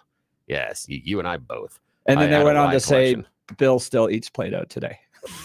Yeah, maybe yesterday. It is salty, It right? is. I didn't remember it until you described the taste. And then I Yes. went, yep, Yep, exactly. I remember that Of taste. course, yes, of course. I didn't say that I made a large number of smart decisions. Oh, Yes, boy. you guys have listened to me long enough and understand the injuries. When I talk to you about balanced wall space and the stuff that goes wrong with me, you understand. I made a series of tragic decisions at portions in my life, and my parents had to deal with it. Yeah, it's fantastic. Well, we're going to get back into, speaking of dangerous toys, what's happening at the U.S. Capitol and the spending bill and where they want to put money and what's going to happen. Are we going to have a government shutdown? We just wrapped up with Lauren Boebert. Greg Lopez is up next. We'll dive into all of this. You're listening to The Jeff and Bill Show. This is Denver's Talk Leader News Talk 710 KNUS. RockyMountainBargains.com, where you'll always pay half price. Why pay retail when you can get what you want at 50% off?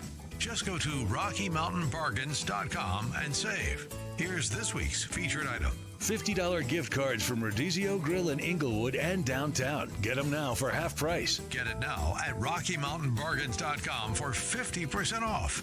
RockyMountainBargains.com, where you always pay half price. Restrictions apply. Go to RockyMountainBargains.com for complete details. Rocky Mountain. At this hour, I'm Christina Owayo in Dallas, and here are your top stories. The parents of 17-year-old Peyton McNabb are breaking their silence after a transgender volleyball player on the opposite team spiked a ball into their daughter's face with such force that it knocked her into the ground, caused brain damage and paralysis in her right side, ending her dreams of a college scholarship. The devastated couple are now warning other families to pull their kids from games if biological males are on the court. Peyton and her parents are sharing their story in the new documentary, Kill Shot, How Peyton McNabb Turned Tragedy into Triumph. Everybody talked about it. Everybody knew something was going to happen. Something was going to happen, and it did, and I was mad. Bitcoin's soaring value has caught the attention of high-end fashion brands and retailers, sparking interest in offering cryptocurrencies as a new way to pay in order to tap into the pockets of wealthy people and build loyalty with crypto investors. Until recently, only a handful of luxury brands, including LVMH, watch labels, Humboldt and Tag Heuer, as well as fashion brands Gucci and Balenciaga, have experimented with accepting crypto payments. In recent weeks, upscale French luxury department store Printemps announced it was teaming up with the world's largest crypto exchange, Binance, and French financial tech company Lizy to accept cryptocurrencies in its stores in France. In Dallas, Christina Aguayo, Salem News Channel.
Do you recognize his voice?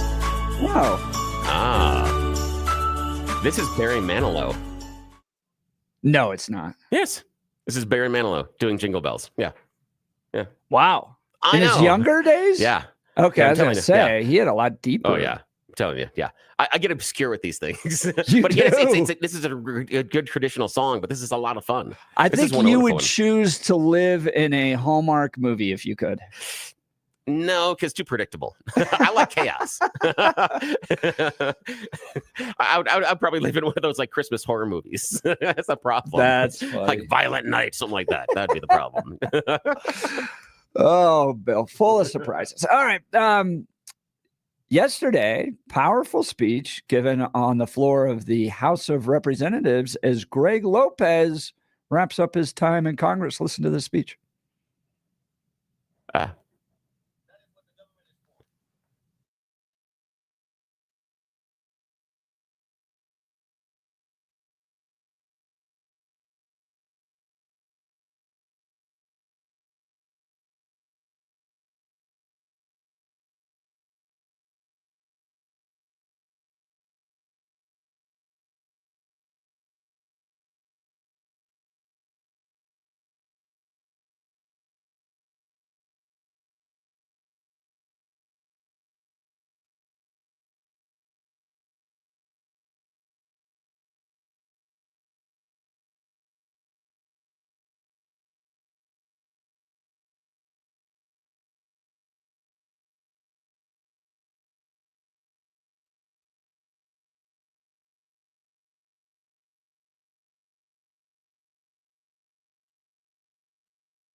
That's Congressman Greg Lopez bidding farewell to the United States House of Representatives yesterday.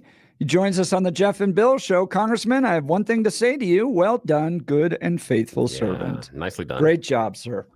Well, thank you. I really appreciate it. And Billy, if you like chaos, you should be here. The problem is I would start fights in all the wrong places.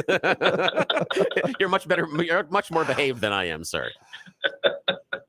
Well, Mr. Lopez goes to Washington and now returns back to Colorado. So as you reflect on your time, we'll get into the budget issues here in a second. We spoke with Congresswoman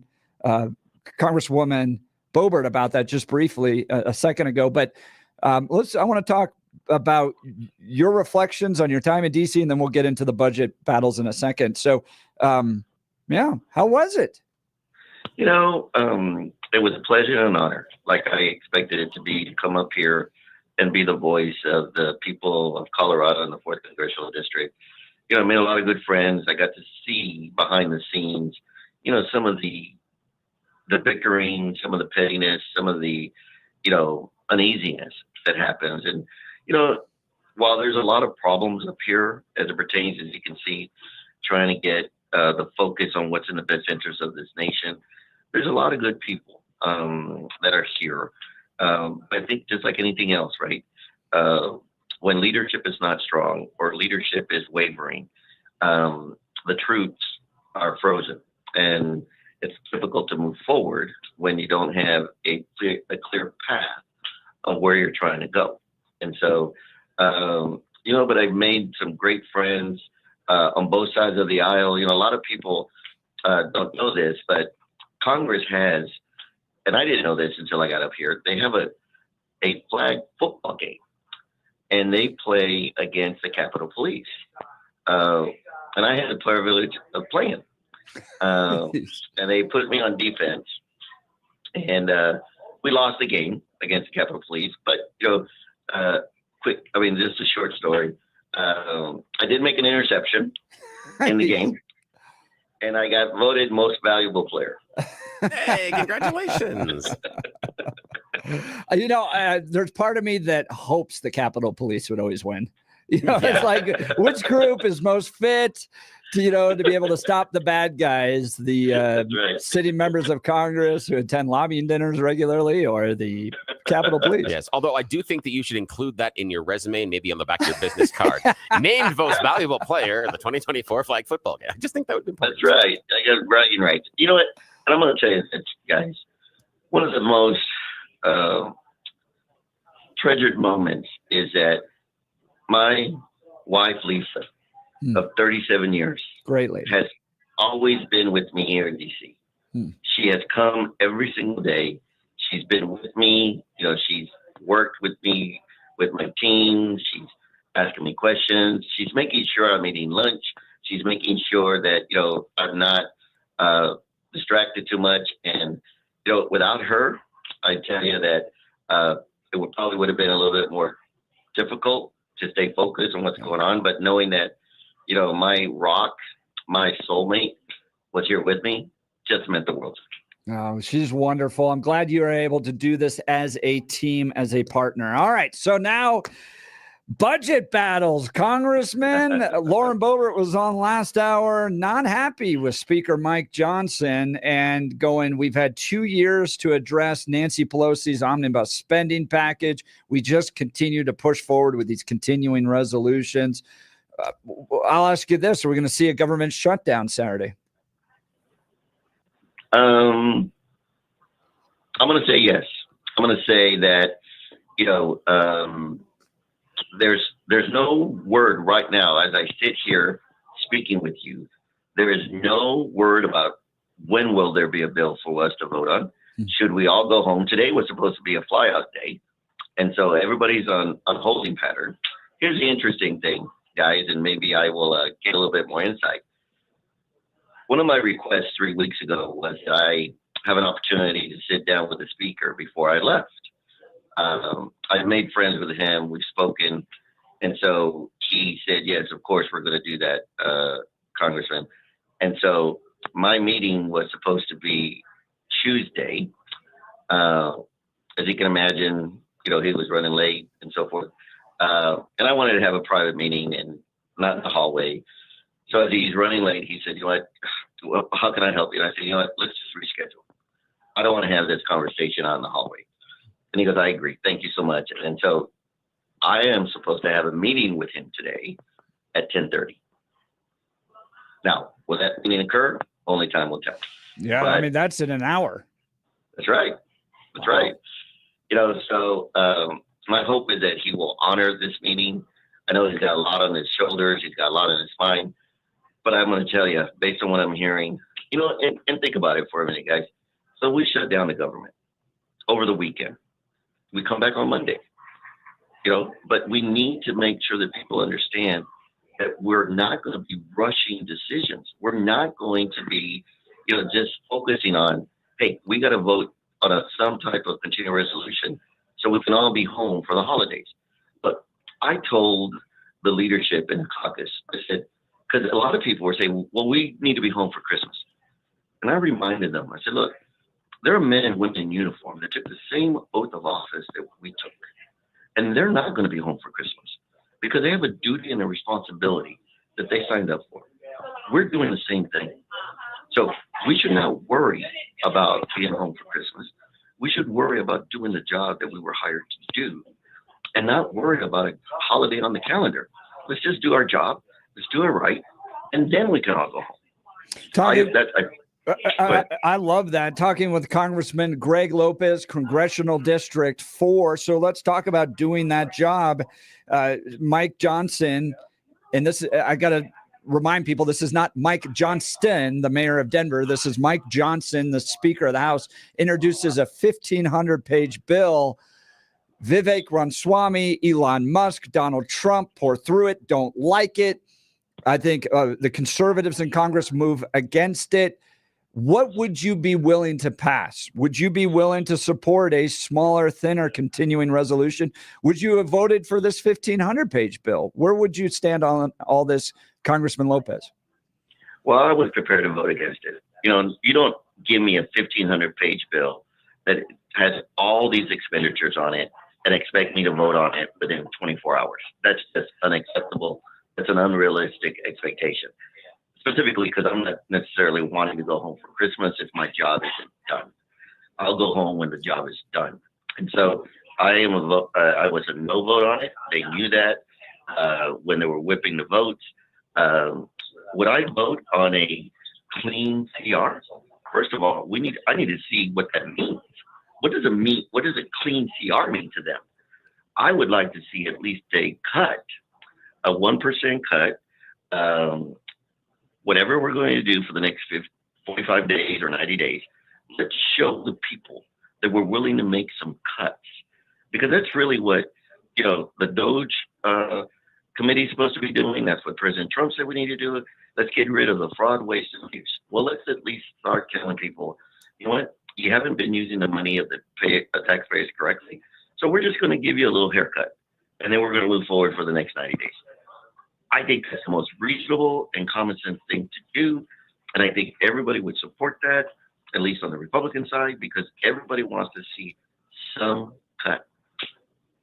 Talking with Congressman Greg Lopez, Colorado Congressional District 4. Lauren Boebert brought up in the previous hour that McCarthy's inability to address the omnibus spending issue during his tenure led to essentially his colleagues removing him from leadership. Do you think Mike Johnson has the same problem here? We're still voting on continuing the spending under Nancy Pelosi. Yes, he does.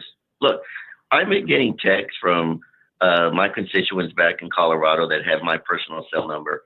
They are all recommending that I vote against the CR. I do believe that, because we haven't done our job as a Congress, we've only passed, in the last 40 years, guys, we've passed a budget only 4 times. All the other times with the continued resolution or omnibus.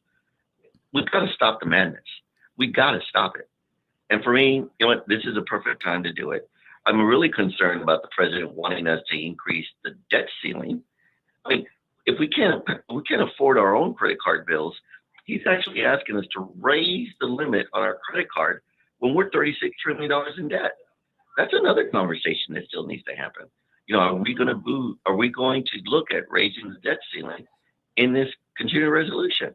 And I'm here to tell you a lot of my colleagues would say, no, we're not going to support that. And rightfully so. Look, let me give you some numbers. I think it's important for you guys to recognize this.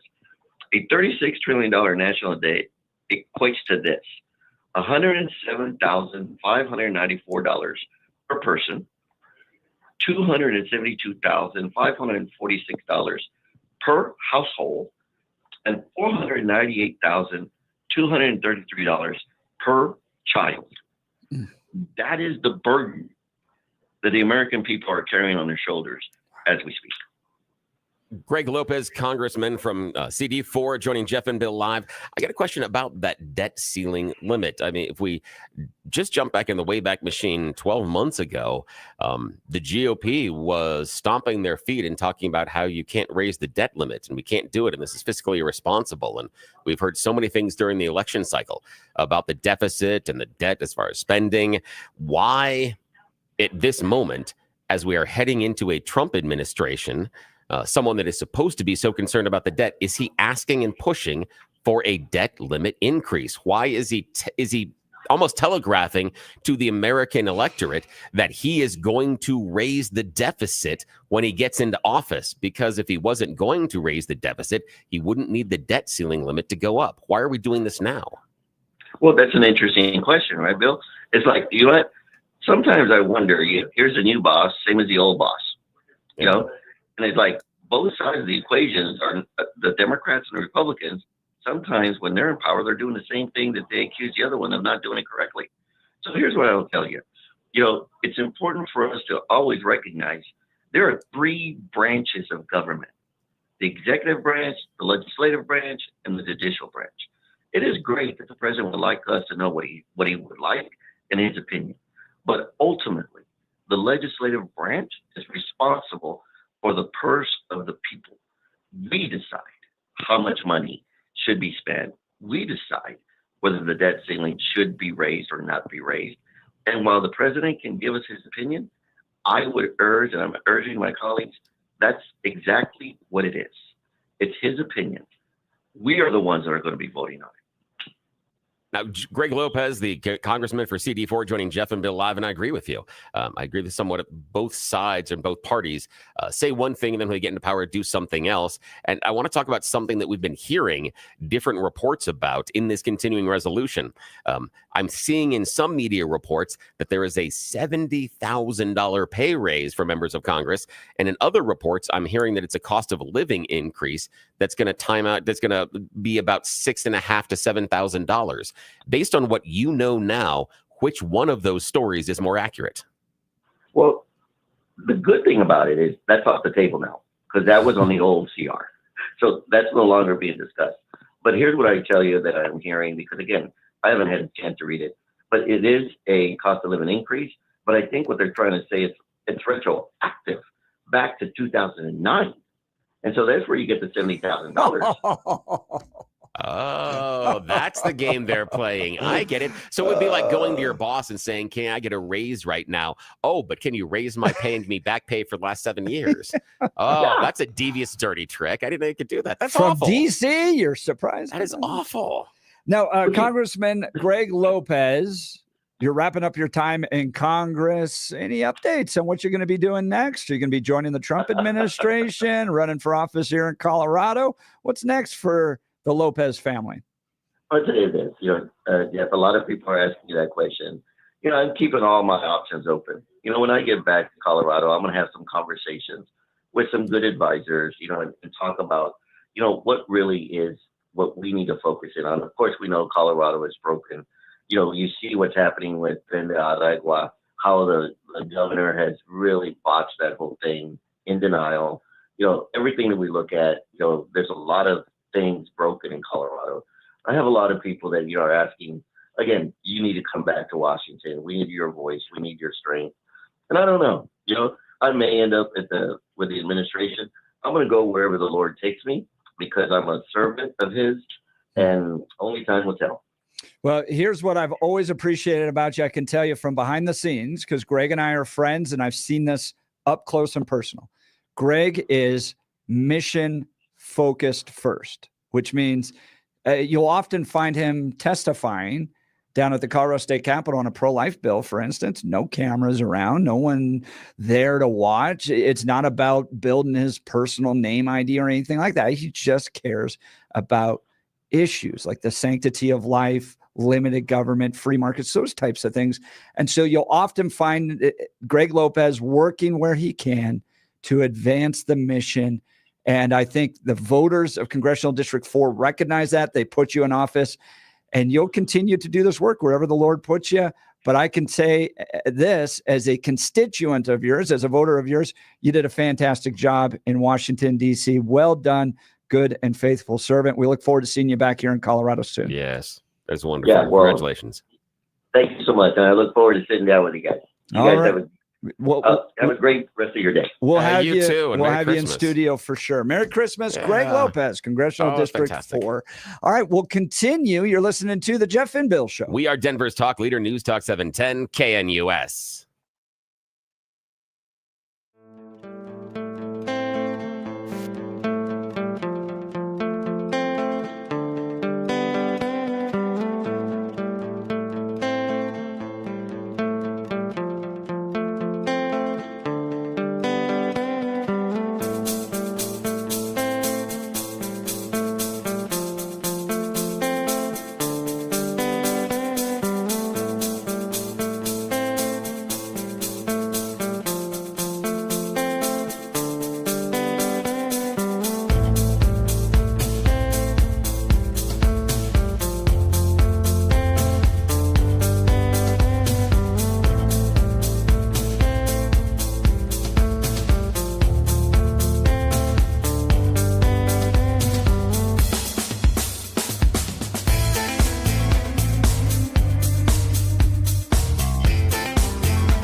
Who's this?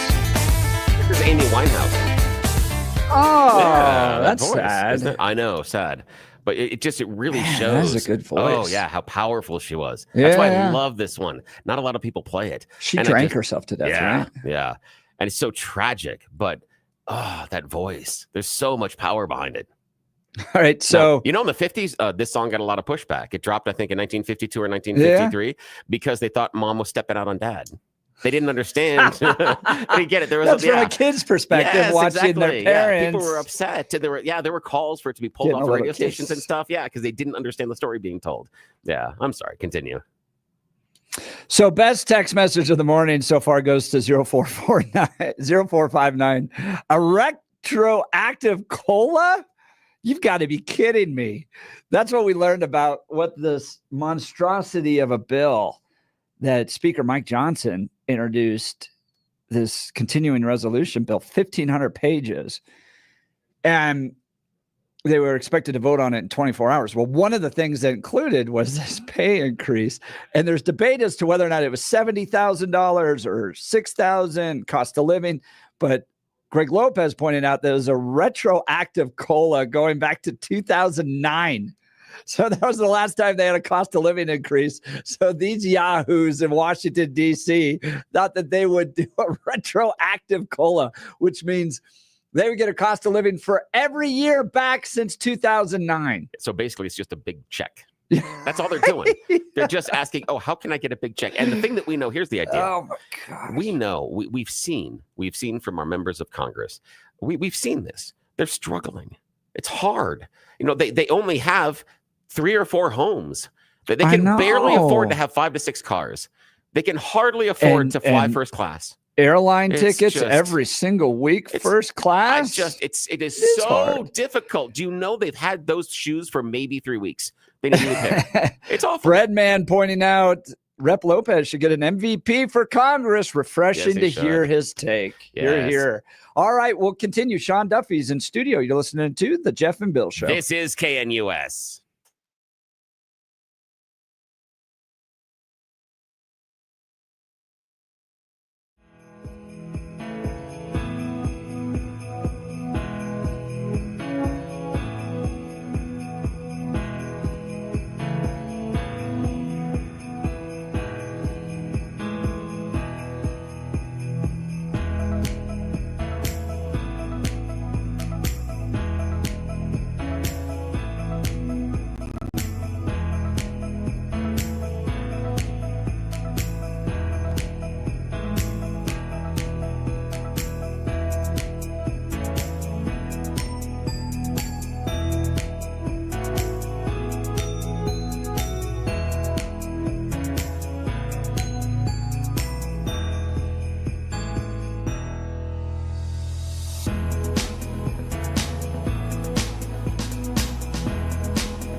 It is 8 a.m. in the Mile High City. Good morning, Denver, Colorado. You've tuned into the Jeff and Bill Show, News Talk 710 KNUS. I'm your co-host, Jeff Hunt, along with Bill Thorpe, bringing you the freshest insights and hottest takes from the right, left, and center.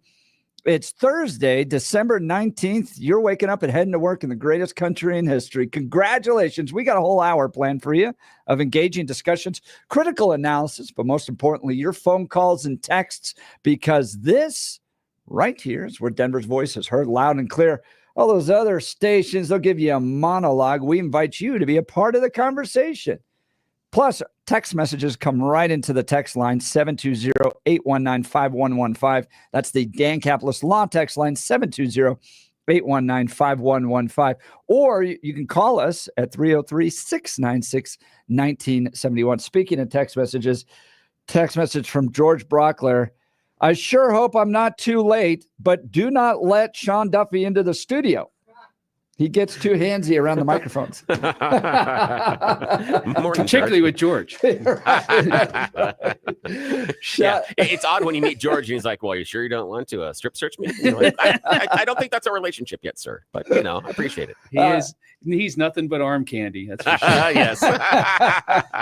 Former Deputy Chief of Staff to Governor Bill Owens is going to be joining us. He's got a great piece in the Denver Gazette here, quantity over quality down at the for legislation down at the state capitol. This is something we talk all about, and it drives me crazy. I love the fact you wrote this, where they passed like 500 bills, and I asked people, well, was there anything that you're aware of that they passed down at the Colorado State Capitol that genuinely improved your life? Well, no, because it's all just special interest blob stuff, lobbyists working to help one industry, another lobbyist working to help another industry. They don't care what the people say. The public testimony is all a show, all that stuff. It drives me crazy, and I was thrilled to see that you were taking this on. Well, thanks, buddy. Yeah, Merry Christmas, first of all. Absolutely. It was interesting. I found a study from the Common Sense Institute, which is just become great group. Really one of the best think tanks in the country. And they went through and counted all the bills over the years, including the word count, which, they should get some kind of a gold star for doing word count. Yeah, seriously. But they found that there's been a record number of bills last year, more than 500. They've gone up. There's been records most of the recent years, and just numbers of bills passed. That's not even introduced. Right. And what was most striking was they found that our output has gone up like 26% over a recent period, when on average the other all 50 have gone down 6%. All the other 50 states. Yeah, so they went through all 50 state legislatures. And they're not producing as much, and Colorado Democrats got control, and they're like, now's the time, run as many bills as we can. Yeah, and what was disturbing was, not only is that disturbing, that we're kind of flowing stuff through fire hose, bill after bill after bill, but then you look and say, well, what do we get for it? And you and I, nothing. Yeah. Some lobbyists, a hell of a lot, actually. Less than nothing. Right. But, what struck me, what was really interesting was you start looking at, all right, are we doing better on crime? Are we doing better on schools? Are we doing better on environmental output? Are we doing better on jobs? And the answer is no. I'd be hard pressed to find anything. Right. I mean, I guess these special projects, so kids attending these pre-K, universal pre-K, I don't think it's a good thing, but there's more of the Democrat. I'm putting myself in the Democrats' perspective. They go, we got more kids in universal pre-K. We got more kids getting school lunches. Yeah, I mean, I think there are certainly, if you went through the 500 some bills that passed, obviously everybody can find something that's really good. But in the main, you look at how is Colorado doing, the average person, in return for having a record number of bills and bucking national trends in terms of this just fire hose of legislation. Yeah. But what happens is these folks get into the legislature and like, well, I got to do something. I got 5 bills to do, so I'm going to do something. And they don't ask that very fundamental question. basic question. Is this the role of government? Exactly. And they would probably say yes. Right. You know, yes, we need to do. Of particular interest to me is, you know, I've represented the steel mill in Pueblo for a number of years. Oh, have you? And that is an exceedingly complex operation, which every legislator should go through, every single one of them, because it's not only exceedingly complex, there's an environmental component to it. And so every year there are dozens of bills that I'm sure the people in Denver and Boulder think is just wonderful for the environment. Problem is you can put 1,000 working families out of business down there. Wow. And so more and more what the Democrats are achieving with this 550 bills is they're driving business and labor together. Blue collar labor. Right. They're driving them together because they have to fight back against what would be well-meaning, but yet is really detrimental to working families, particularly in Southern Colorado. So they're governing by talking point, but yet the effect on the people they purport to care about is minuscule or hurtful. Talking with Sean Duffy, former Deputy Chief of Staff to Governor Bill Owens, back when Republicans had control. So we've got a whole lot to talk about, buddy. So 500 bills, over 500 this last legislative session. You used to work at the state capitol. What I've been trying to help the average person that's heading to work right now understand is that there's this entire system set up. Okay. So a special interest group could be anybody. And when we say special interest, it's pretty much any organization that wants to use the power of government to advance their interests. So they say it's onion growers, right? Onion growers. They hire a lobbyist. The lobbyist goes to a Republican and Democrat fundraiser. Typically, they're going to play both sides, because what you never want is for your issue to become partisan. You want your issue to become bipartisan. So they'll go to the Democrat House fundraisers and they'll pass out checks. And then they'll go to the House Republican fundraisers and they'll pass out checks. And it's not quid pro quo. That's not allowed. But all the lawmakers know where the checks came for them to get elected. So come post-election season, the lobbyist from the onion growers shows up and knocks on the door and goes, "Hey, Sean, I sure appreciate, congratulations, first of all, on getting elected. And I sure would appreciate, one of the few bills you're allowed to run, because state legislators only are allowed to run a few bills each. Help us here with our onion prices or something, or our competitors. The zucchini operation, for instance, is taking some of our business. We'd like to put a little bit more regulations on the zucchini operators. Here's a bill I've already written. Would you please consider introducing this?" And of course, they're going to do it. Now, they'll host a public gathering to take comment, but this was decided behind closed doors a long time ago with checks and with wink, wink, nod, nods, and special interests and all that. And I remember asking Hugh McKean, who was the House Minority Leader one time, we were trying to stop this crazy abortion bill, I think it was. And I said, "Well, who do you negotiate the amendments with?" He goes, "Well, I call the ACLU." Yeah. I don't even call my Democrat. They couldn't even write the bill. Yeah. The ACLU wrote the bill. So I got to negotiate amendments with these special interest leaders and their lobbyists who actually wrote the bill. So, I mean, that's probably what happened with the majority of these 500 bills. I've had the same exact experience where a very prominent Democratic leader told our group on emissions issues to go work with the environmental lobby. And if they like the amendment, I'm into it. And we'd ask specific questions and they're just like, "Ask them. Here's a card." Literally push the card across the table and say, "Go talk to them."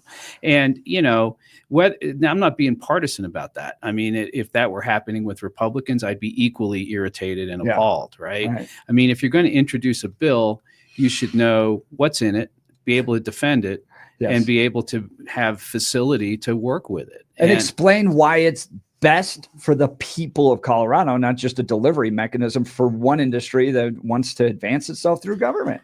And part of, the fun part about writing a weekly column is you get to dive into some of these issues in a little more depth. And what I found was super interesting, and what I remember from being up there is, we've had issues where they introduce a bill, the Denver Boulder folks introduce a bill, and the technology doesn't even exist yet to implement what they have in their bill. Particularly on emissions, because it's so complex. Yeah. And so you go to the experts on our side and say, okay, how does this work? And they say, it doesn't. The technology does not exist to do this. Wow. And you go back to the legislators and they kind of shrug and say, we're going to run it anyway.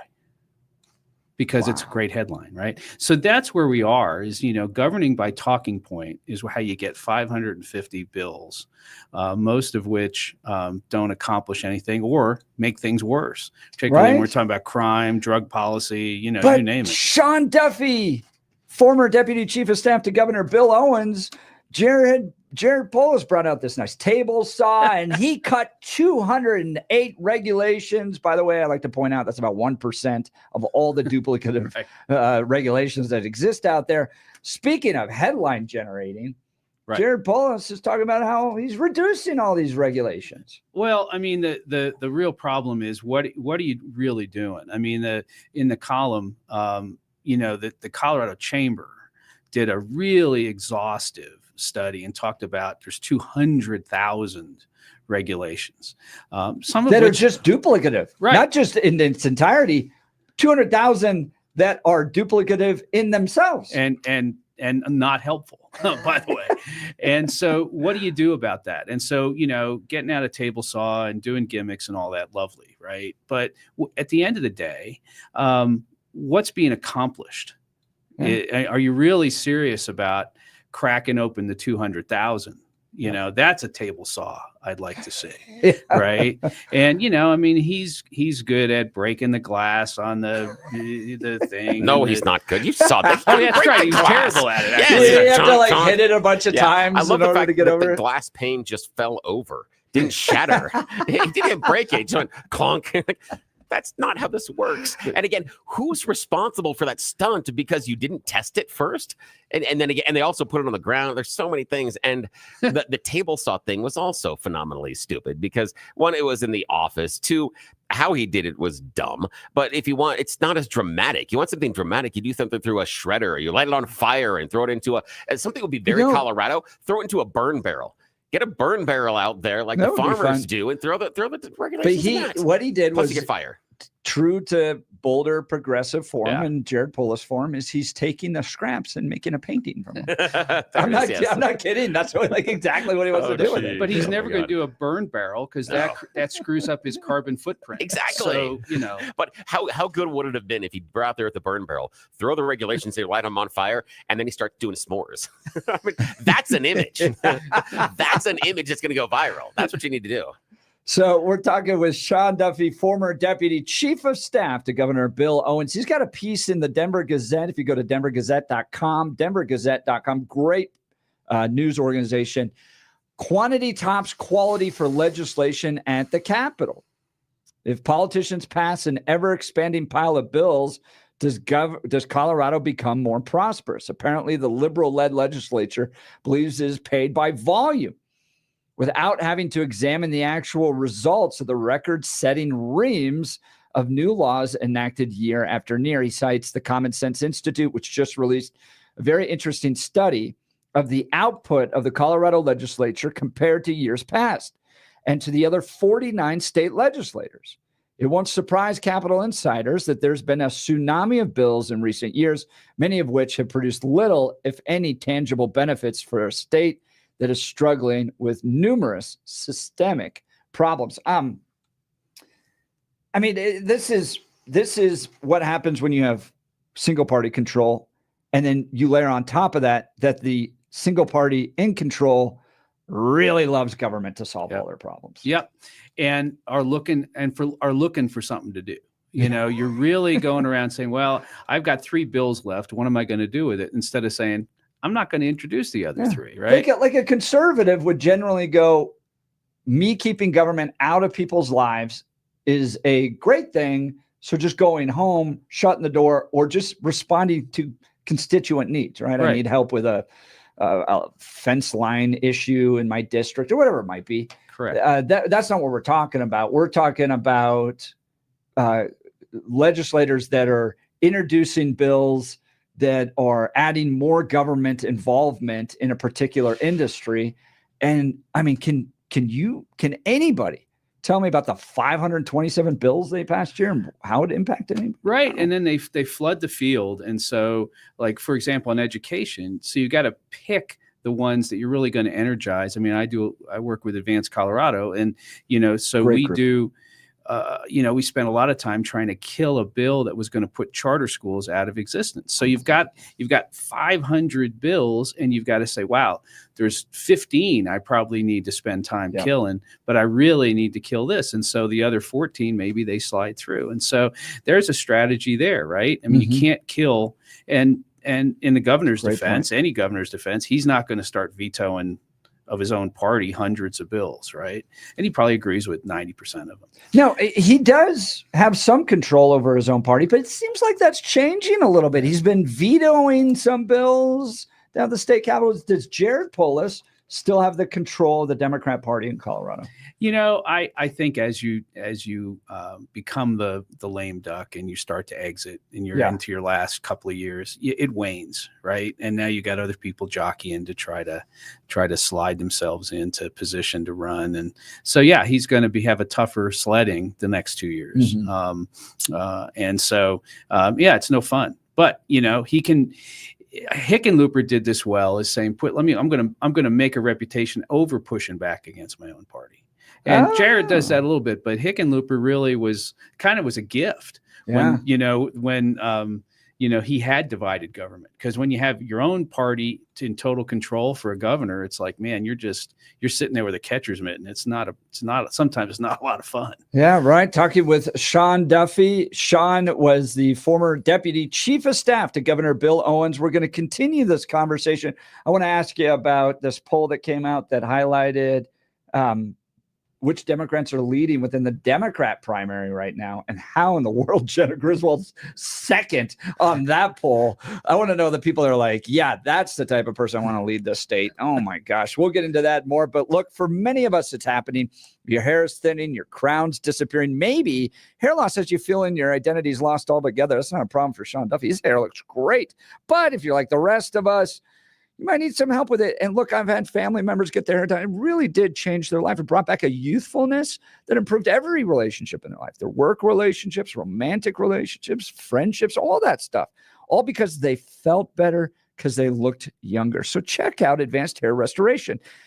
It's an incredible yet simple one-day treatment which starts growing your own natural hair the very next day, and it's guaranteed to grow for life. It's the Advanced FUE from Advanced Hair.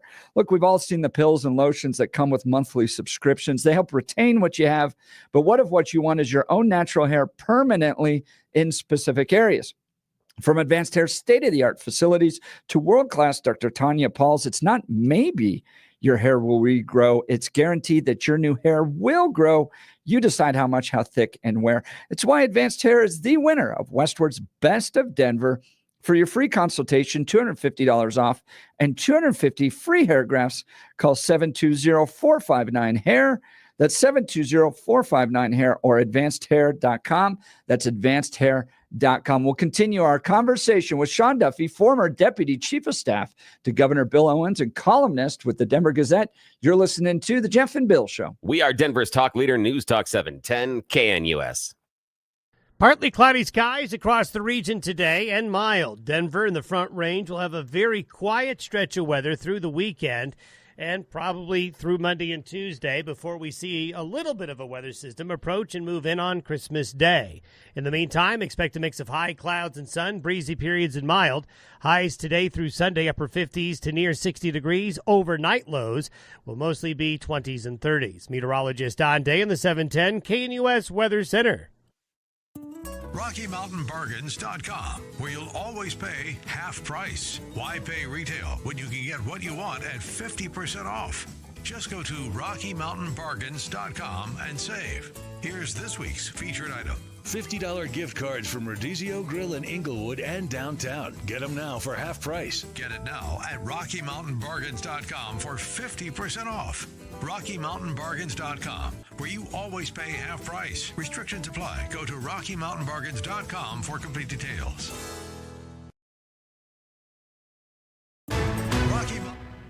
At this hour, I'm Christina Owayo in Dallas, and here are your top stories. New details are emerging in the case of a family of 5 that was found shot to death in their Utah home after a relative contacted police for a welfare check. Police now saying the father killed 4 of his family members before killing himself. The bodies inside the house were the 42-year-old father of the family, the 38-year-old mother, an 11-year-old son, a 9-year-old daughter, and a 2-year-old daughter. The bodies of the mother and the 2 daughters were in a bedroom in the upper level of the home. The bodies of the father and the 11-year-old son were in the living room of the home. The 17-year-old son was in the garage. He was shot in the head, suffered a severe brain injury, but survived. He was taken to a hospital where he remains in critical condition. A small handgun was found under the body of the father, police saying that there was no note, no motive, and no past history of calls to the home. President Donald Trump is responding to a report released by a House subcommittee recommending that former Congresswoman Liz Cheney be investigated for her actions during the January 6 hearings, saying Liz Cheney could be in a lot of trouble based on the evidence obtained by the subcommittee, which states that numerous federal laws were likely broken by Cheney and they need to be investigated by the FBI. That's what you need to know at this hour. In Dallas, Christina Owayo, Salem News Channel.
good. Who's this? This is Randy Travis. That is Randy Travis. That's right. Yeah, and I think, because Sean's in here and we're being all nice and stuff, and so a little kissy and having fun. So thought this was appropriate. Yeah. We are being nice, but we're having a good conversation. Yes, joining us live in studio is Sean Duffy. Sean is the former Deputy Chief of Staff to Governor Bill Owens. Does a lot of work within the conservative movement. Advanced Colorado, serves as a columnist with the Denver Gazette. We've been talking, the just volume of bills that are passed at the Colorado State Capitol have nothing to do with actually improving anybody's lives. But I do want to shift here. This is something I love because, well, first of all, parties change. And it's important to understand that. We have 2 of the 3 oldest parties in the world in America, Republican and Democrat. So parties constantly shift and adjust.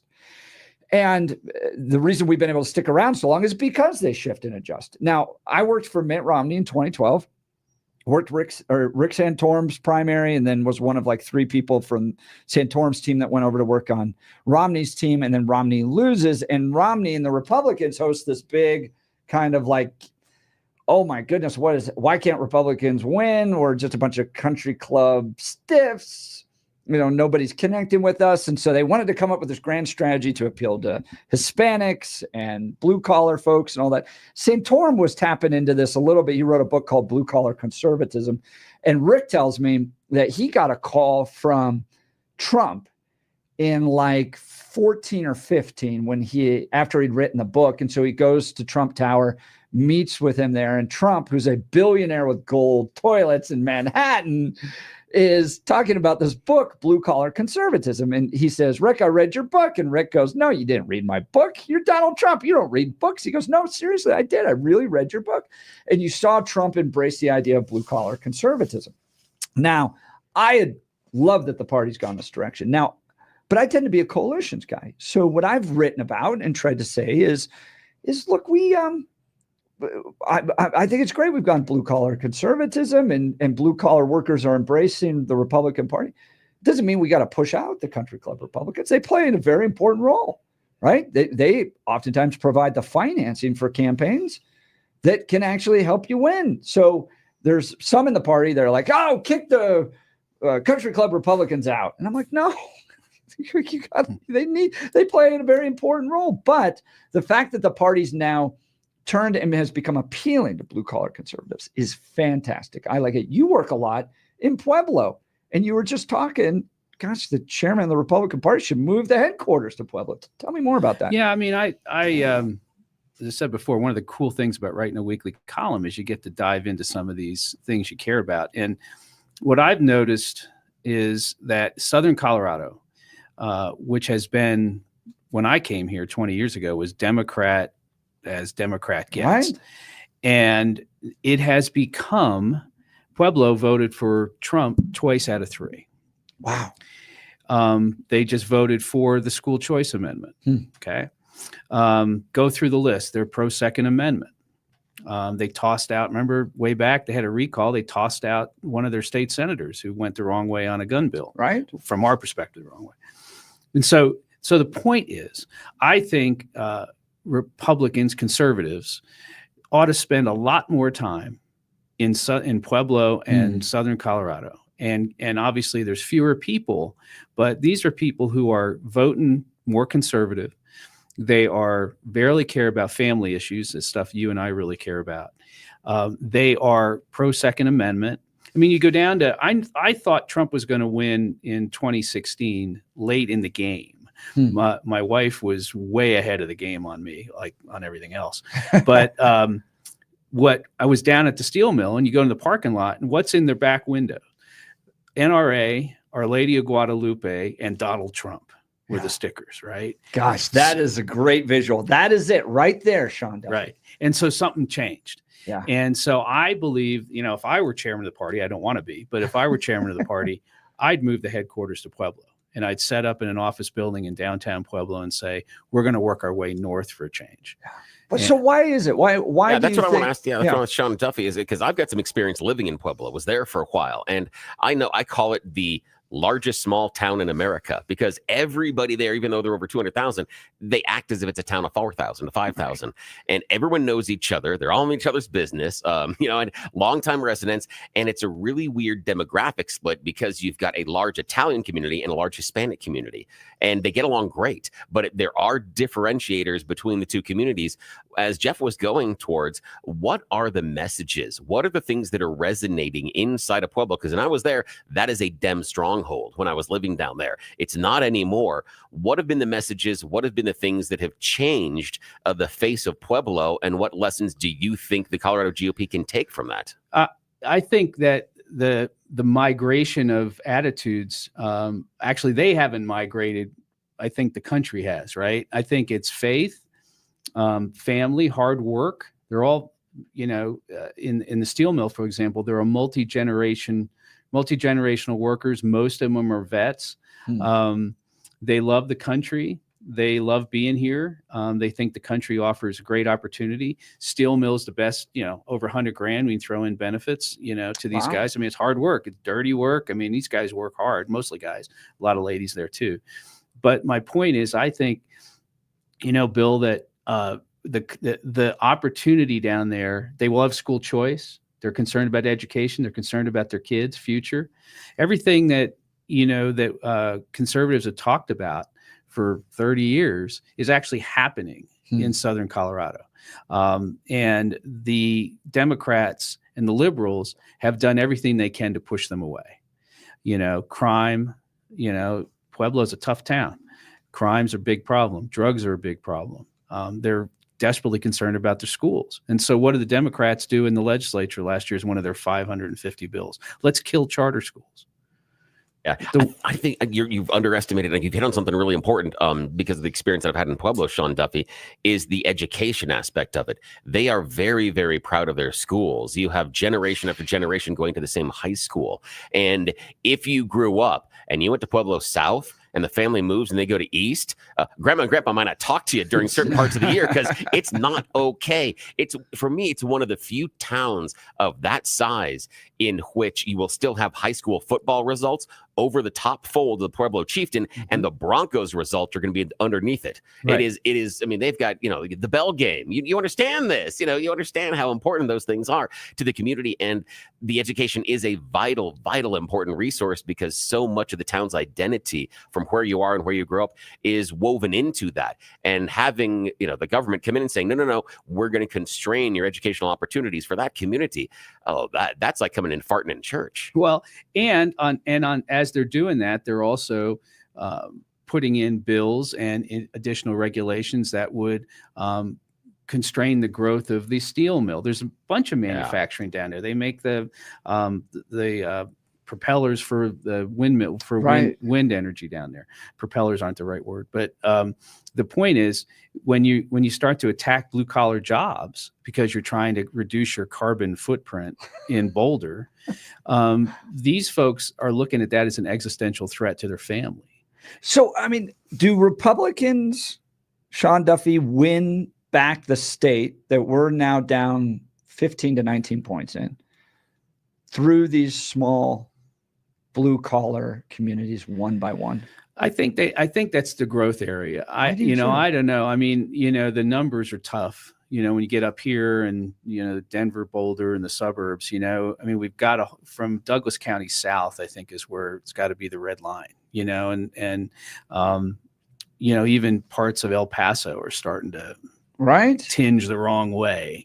And so I really think, spending time to be authentically pro blue collar down there. It doesn't mean you're suddenly all over everything labor stands for, but those guys in the blue collar movement are way different from the knuckleheads in the teacher unions. I mean, they're from different worlds, they could be from different countries. And they just don't see the government union point of view, and they think it's weird.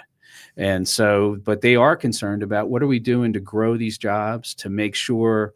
I mean, one of the most arrogant things I think liberals do is they tell guys, mostly guys, who are in mining or steel or making stuff that, oh, we'll get rid of your job. It'll be good for you because we're going to teach you how to code. And these guys have hands like, oven mitts, and they're like, yeah, I'm going to code for minimum wage where I'm making $100,000. And it's just arrogant. Right. And I think that arrogance has really damaged the liberals' ability to talk to these folks. So the most impactful ad rated in the 2024 presidential campaign was Kamala Harris talking about sex change operations for incarcerated illegal immigrants. And Democrats went out there and the response was, why are they targeting trans people with this ad? It had nothing to do with trans people. It had everything to do with my life is really hard and you have weird priorities, Democrats, that aren't actually addressing any of the challenges I'm actually facing in my life, right? Yeah, and I think, the caricature of folks who resonate with that ad would be people like you and me, longtime conservatives, white guys. And in fact, when you go down to Latino communities, you start the they them stuff, and they're just like, what are you talking about? Latinx. Yeah. And so, I really believe, you guys, that the blue collar stuff. I mean, I've known Rick Santorum since the early 90s when I worked in Pennsylvania. You're a Pennsylvania man. And so he's been talking about this, I think, and Jack Kemp, have been talking about it for decades. And I think now's the time to really step on the gas and make this a permanent part of the conservative coalition. But I've got to ask you this. The most vitriolic pushback I've had, though, is from the old guard Republicans. Right? Like, I've got text messages of guys who are like, so angry at Trump, even some columnists in the Denver Gazette, right, that are so angry. They desperately want to get back to the George W. Bush days, or the George H.W. Bushes, or John McCain, or Schwarzenegger, or, those. I want that type of Republican back. And you and I are seeing where the puck's going and going, we have a real opportunity to expand the coalition, bring them in. But you do have an element out there that hates the fact that the Republican Party's changing a little bit. Yeah, and it's been that way a long time. I mean, back when I worked in Pennsylvania in education policy, the biggest problem we had in passing a universal school choice bill many, many years ago was suburban Republican legislators. Black Democrats in Philadelphia were all over it. Latinos were all over it. But the suburban Republicans would come in and shake their head and say, I'm everything's good. What's wrong? Why are we doing this? And so I think growing the coalition is what's needed. Yes. And when people want to be on your team, you should try to welcome them on your team and not do what the Democrats do, which is kick them to the curb with the they them stuff. Yeah. So, I think, I don't know. I mean, I don't do, politics and the numbers game anymore as much as I used to, but I just believe politics is about addition and welcoming people who want to be on your team. Doesn't mean you morph into some weird liberal party. You actually can be really good cultural conservatives, win a lot of people over who might never think they're going to vote for you. Yeah. And so I think there's a huge opportunity. Talking to Sean Duffy, he's the former deputy chief of staff to Governor Bill Owens. He writes regularly in the Denver Gazette. If you go to denvergazette.com, denvergazette.com, you can read his pieces. He publishes weekly there. He's also on X at Duffy, Colorado. Duffy, Colorado. You can follow him there. We'll continue our conversation. You're listening to The Jeff and Bill Show. This is Denver's Talk Leader News Talk 710 KNUS. RockyMountainBargains.com, where you'll always pay half price. Why pay retail when you can get what you want at 50% off? Just go to RockyMountainBargains.com and save. Here's this week's featured item. $50 gift cards from Rodizio Grill in Inglewood and downtown. Get them now for half price. Get it now at RockyMountainBargains.com for 50% off. RockyMountainBargains.com, where you always pay half price. Restrictions apply. Go to RockyMountainBargains.com for complete details.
Welcome to the Jeff and Bill show, where Billy plays a Spirit Christmas. Yeah. Do you know this one? Have you ever heard this before? No, Sean. Yeah, Sean, have you heard Yeah, this? it's a deep cut. Yeah. This is Ding-a-Ling the Christmas Bell by Lynn Anderson.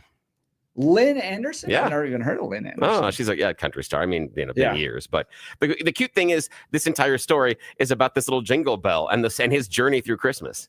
Yeah, she like anthropomorphizes it. It's fantastic. It's just such a cute little song. Sean Duffy's joining us live in studio, former Deputy Chief of Staff to Governor Bill Owens. Last time we had a Republican governor in Colorado, it was a while ago now, unfortunately, and Colorado's gone a much different direction. I want to get into politics in a second, but you've got a piece coming out on the Christmas Carol, huh? Yeah, my column comes out on Wednesday, so I get Christmas Day and New Year's Day this year. Nice. So it'll be read by dozens, I'm sure. And but I love the book, The Christmas Carol. I reread it every Christmas, and I love the movie, the best movies, the 1951 version. If you want to geek out on Christmas Carol. Nice callback. That's fantastic. You are correct, sir. That's, the Muppets one is a close second for me, just because it's fun. But you're right. You're right. The classic. Where's the Mickey Mouse one fall into all that?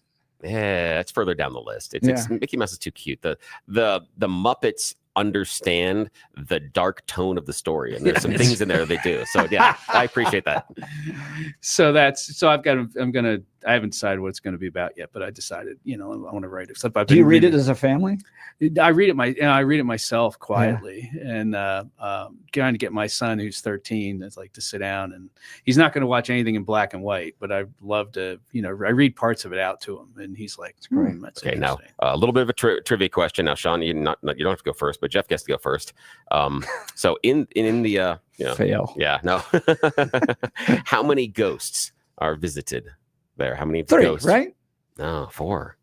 Because it's the ghost of Christmas past, present, future, and Cratchit. Bob Cratchit shows up first. Oh, it's 4 ghosts. Yeah. Sean knew immediately. That's why he's the man. Good job, Sean. High five. There's very little Christmas spirit here. I'm not, and my wife was reminding me, it's not because you're Scrooge or the Grinch or anything, but you just don't celebrate anything. And I find it fascinating, and that's why I keep asking these questions and bringing these songs in, because I find it fascinating. They're like, I haven't seen it's 40 years of living, and I have no idea, and I haven't experienced any of this. I think it's fascinating because I'm such a weirdo about it. Just got a heart 2 sizes too small. I know. So let's talk upcoming legislative session. So we get through Christmas, and then wham, bam, Democrats are going to be writing another 500 bills to push on the people of Colorado. At this point, they used to kind of be scared of attacking anything Second Amendment. Now, the fact that they haven't gotten an assault weapons ban passed is kind of amazing, and that's mostly due to the Senate, not the House. So what do you expect to see coming from Colorado Democrats this upcoming legislative session? Well, speaking of ding-a-ling the Christmas bell, right? Yeah, I mean, it's already the indications are, for example, there's 22 environmental bills that would be detrimental to jobs already either in the hopper or getting ready. And so there's a signal right there that, you're right back at it. And, they're some of them are brand new legislators. And so they're going to try to do some of the weirdest stuff they always dreamed about doing. I think, they'll take a run at the Second Amendment. I think, again, Southern Colorado saves the Second Amendment more often than not. Right. It's not the Denver area anymore. What are they going to try to do to schools? They all the teacher union folks ran around the campaign last fall saying, "Oh, we love school choice. We think it's fine. Nobody's trying to attack it. Charter school law is fabulous." And then watch, they're going to show up with the swords out for charter schools, particularly, which they loathe, because people get to have some freedom and make some choices. So I think, the Republicans, I think, got a real opportunity to just keep pounding away. They can't pass anything. Right. And they've gone from the mighty 19 to mighty 22. But I'll be honest, I really like Rose Puglisi and her leadership. Fabulous. She's great. And I think, underrated in terms of how effective she's been. She is. The interesting thing in the study that Common Sense Institute did was that the number of sole Republican bills that passed out of the 526 were 0. And so, so they've got to work together somehow. But I think, Rose is particularly good at drawing out the distinctions. I think Barb Kirkmeyer is another one who's been really good at saying this is craziness. And so I think, there's a bunch of them. There's some new folks who are coming in. Mhm. So I think, to have them really spend their time trying to grow their coalition and make some points, but it's going to be a crazy 120 days. Well, and the key is elevation of the issues themselves, because Democrats would love to pass these bills and nobody knows about it until, well, it looks good. Yeah, that was our bill, that type of thing. But they pass these bills kind of behind the scenes. Nobody really sees it. And when it's going to affect people, we've got to raise that. That's why X is so important, right? I've said, I don't think Donald Trump wins if Elon Musk hadn't purchased X, because it's put into the hands of the people, the power to raise these issues, elevate them. And I mean, look at Aurora, right? Danielle Jurinsky, John Fabricatori, for months were able to elevate the issue of Venezuelan gangs, even though, Mayor Mike Kaufman, Channel 9, others were kind of downplaying it. So the power of citizens with social media now to raise concerns about what these bills are going to do is going to hold Democrats accountable in ways that the traditional media is not going to. And you'd wonder if they even saw the election results. I mean, look at the truth in sentencing piece that we did at Advance Colorado. Passed was the largest percentage win of any citizen initiative this year, because it was, hey, let's keep people in jail for 85% of their sentences, because where do they get out and go to? They go to Aurora. They go to Denver. I mean, they're, and so it's the folks at the bottom who are getting hosed by these liberal policies. And so that's why I think you see such a bipartisan vote for things like truth in sentencing, for giving more money to cops. Let's talk a little bit about Advance Colorado. I think Michael Fields, KBB, doing great work, actually advancing good public policy through the ballot initiatives. They're going to be active down at the Colorado State Capitol this legislative session. What does that look like? Yeah, I mean, I think that, as we did last year, there'll be an agenda that we'll have out in January of some really good ideas. There'll be legislators who will run some of these. Some of them are bipartisan. A lot of them are ideas that, the liberals will spike, which is fine. That suddenly they become ballot initiatives, right? Okay. And so I think, on education, on crime, on drugs, on mental health policy, I think there's a lot of opportunity to do some really important work. And you're seeing in places like Douglas County, in Aurora, our friend Dustin Zvonek and Mike Kaufman on the homelessness stuff. There's lots of cool stuff happening.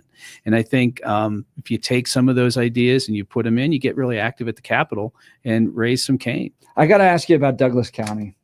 What in the world is happening to Douglas County? We used to, Romney won it by like 19. Canal wins it by 1. Yeah, I mean, I think it, Highlands Ranch, where I know you used to live, where I live, I think we've got a lot of folks who are way more blue than I'd prefer. That's wild. But I mean, the guy to watch down there is our sheriff. Yes, Darren Weekly, who's a rock star. He is great. One of the greatest guys I know, just personally, but just as a magnificent sheriff. He's a guy to watch, and so we've got 3 really good commissioners now. Yeah. And so, I think there's a lot going on down there. There's a lot of innovation going on in government down there. But yeah, I think it is concerning. And, that I kind of attribute it to density. Yeah. I think you build multifamily. Those people culturally tend to be more progressive. And as the city gets denser and denser and denser, it gets bluer and bluer and bluer. I don't know any cities that get redder once they get denser.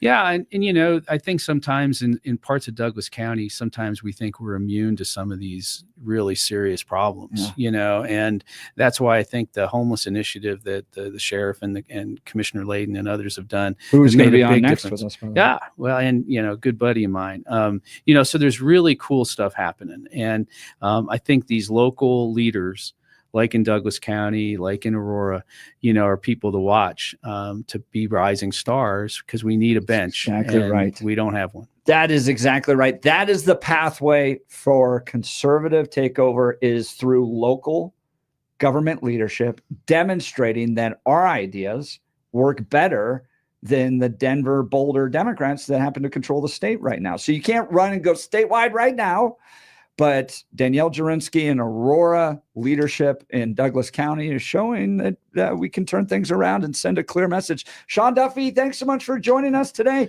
Read Sean Duffy's work at denvergazette.com. You're listening to The Jeff and Bill Show. Denver's talk leader, News Talk 710, KNUS.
It is 9 a.m. in the Mile High City on this Thursday, December 19th. Good morning, Denver, Colorado. You've tuned in to the Jeff and Bill Show, News Talk 710 KNUS. I'm your co-host, Jeff Hunt, along with Bill Thorpe, bringing you the freshest insights, hottest takes from the right, left, and center. Congratulations. You're heading to work in the greatest country in history. We're off and running. We got a whole hour planned for you of engaging conversations, critical analysis, most importantly, your phone calls and texts, because this is where Denver's voice is heard loud and clear. So get another cup of coffee, Denver. Let's finish out the week well. Next week, it's holiday week. It's going to be a little different format over here as well, probably in your own life. So let's finish the week well. We're going to get to it. Coming up here in just a second, Abe Layden, Douglas County Commissioner. The county has sued the state of Colorado over being a sanctuary state, well, a Denver district court dismissed the county's lawsuit against 2 state immigration laws, but they're planning to appeal. So we're going to get some insight on what Douglas County plans to do with all this. But normally we go to Blake Olson. Yeah, but it's the internet's broken. Well, at least in some areas or something. We don't know what's wrong. Something. He's just not here today. We were talking, and then he's just gone. Yeah, beginning of the 6 o'clock hour, we're chatting and just disappeared. As if sucked into a black hole. And we've been doing some stuff behind the scenes. He has been just working as hard as he can to try to reconnect. And the connection on his end isn't holding, isn't stable enough. And everything seems to be solid back here. And it looks like it may actually be some internet problems in his area because he's hearing from his wife and other people around him that are working. Oh, yeah. That the connection's not there. They're having a challenge up there. Yeah, so he'll be back tomorrow, though. Yeah. What is Elon Musk? Skynet? No, Skylink. Yeah, Skylink. Skynet was from Skynet is Terminator. Terminator. Who knows? Maybe that's where he was inspired by. He said Skynet. No, Skynet's already taken. Skylink. Yes, they'll never see it coming. And if I call it Skylink. Skynet doesn't always have the best terminology or best reputation. But again, maybe he's like, if I name it Skylink, they won't see it coming. It's a hidden thing. It's a plan. So we'll get an update on what Douglas County is going to do. Great conversation. We wrapped up with Sean Duffy. We have talked to Greg Lopez, Lauren Boebert today. Holy cow. What a show. Nothing else like it here in Denver, Colorado. If you missed any of it, go to 710knus.com to download the podcast there. So, Bill, you able to tell us a little bit about Balance Well Space? Yeah, absolutely. I've been talking to you guys about this for a while. Now we're coming to the holidays. You know that you're going to be out there having to shovel snow. You're going to be carrying those presents in and out of the house. You're going to be carrying, maybe it's the little kids at home and what you've got, or you got to carry. You remember that when you have to carry the kids in the house after they fall asleep in the car? Yeah, that was a lot of fun. But what I want to talk to you about is that constant pain, the things that you want to do in your life, but you're not doing because you're living it in pain. I feel you. That's how I used to live my life, in a constant string of pain. I've got surgeries that are fairly major that go back several decades. And those were things that over time began to hurt more and more. I couldn't figure out why every day it felt like someone had taken one of those Swiss Army knives and stuck the blade in my lower back. Well, it's because my vertebrae were fusing together. I had back surgery a number of years ago, and things were going badly. I went and met this amazing medical team at Balance Well Space. Dr. Julie, Dr. Jess, the entire team. We did a personal evaluation. They took the pictures, the x-rays, stuff like that. And then I talked to them about what was hurting. We put together a plan, and now my back feels incredible. Feels like it did decades ago before I had surgery. I don't have the constant sciatica. I don't have the weakness. That's been a huge change. And I'm also regenerating that disc in my lower back that was, gone. And that's why my vertebrae were fusing together. I'm also regenerating the meniscus in my left knee as we're talking. You know how you're going up and down the stairs and it gets a little wobbly at times? I was having that, trying to carry. I got 6 people in the house. Okay, heavy baskets of laundry. That's what I was carrying. And my knee was wiggling and sometimes almost giving out on me. Now, that's my strong knee. I want the team at Balance Well Space to have the opportunity to change your life just as they have mine. All you got to do is reach out to them. BalanceWellSpace.com. BalanceWellSpace.com. What makes them different? 2 words: integrative medicine. That means under one roof, you get a whole bunch of different treatments. You show up for one appointment and you can get chiropractic care, physical rehabilitation, wave therapy, regenerative care, trigger point injections, neuropathic care, and a whole bunch of just technologically advanced, non-invasive modalities. I learned that word, modalities. No, that's what they told me. So that it can make a difference in your life. One of the things they did for me is use a machine that shot electrical signals through the muscles in my back. It changed what my lower back muscles were doing in and around those hurt vertebrae. It loosened them up. It didn't make me as tight, and it also relieved the sciatica. All non-invasive. And it felt like a little electrical massage. It's kind of cool. You can experience the same thing in their new offices in Lowry, right across from Hangar 2. They've got plenty of parking. Reach out to them at balancewellspace.com, balancewellspace.com. I'm sure you've got a medical team, but the question I have for you is, when's the last time they talked about you? Are they having regular meetings and discussing your treatment? Are you sure that every doctor you're seeing throughout the course of the week or the month are all rowing in the same direction? How do you know? At Balance Well Space, they get together every couple of weeks. They talk to you, they reevaluate you, and they talk amongst each other about what tweaks and changes can they make to your treatment plan to make sure that you are getting better, that you're reaching your goals. Yes, this is focused all about you, with an entire medical team focused on getting you back to where you want to be. Yeah. Reach out to him today. BalanceWellSpace.com. You can kick it off even before Christmas and start your journey. Imagine how it's going to feel in the new year when you don't have that daily pain. BalanceWellSpace.com. BalanceWellSpace.com. And when you reach out to him, tell him you heard about him here on the Jeff and Bill Show, because we sure do appreciate it. Talk to my friends today. Back to you, Jeff. That's great to hear, Bill. All right, some breaking news. Fox reporting Georgia Appeals Court disqualifies DA Fani Willis.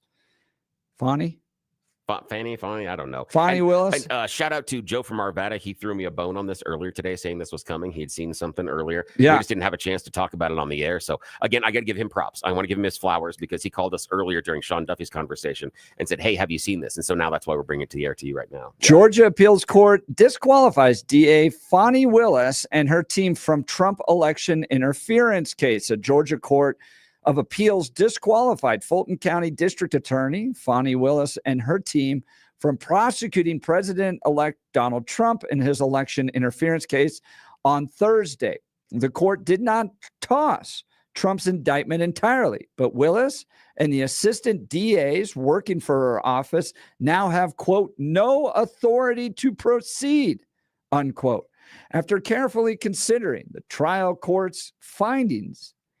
In its order, we conclude that it erred by failing to disqualify DA Willis and her office, the filing states.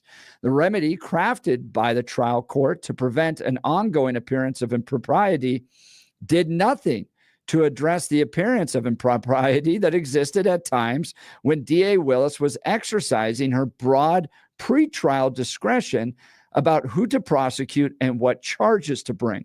The court said, while it recognizes the appearance of impropriety generally is not enough to support disqualification, this is the rare case in which disqualification is mandated and no other remedy will suffice to restore public confidence in the integrity of these proceedings. Accordingly, we reverse the trial court's denial of the appellant's motion to disqualify DA Willis and her office, the filing states, as we conclude that the elected district attorney is wholly disqualified from this case. The assistant district attorneys, whose only power to prosecute a case is derived from the constitutional authority of the district attorney who appointed them, have no authority to proceed.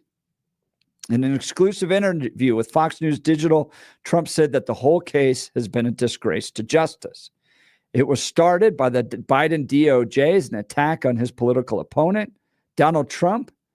They used anyone and anybody, and she has been disqualified, and her boyfriend has been disqualified, and they stole funds and went on trips.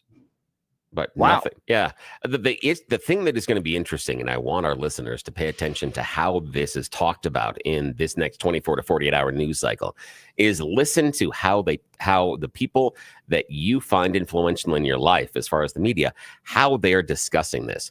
Because this ruling, from what I browsed, seems to be it's about the relationship with the boyfriend and how the money was moving back and forth, and was he paying for certain things? Was she using office money to pay for things?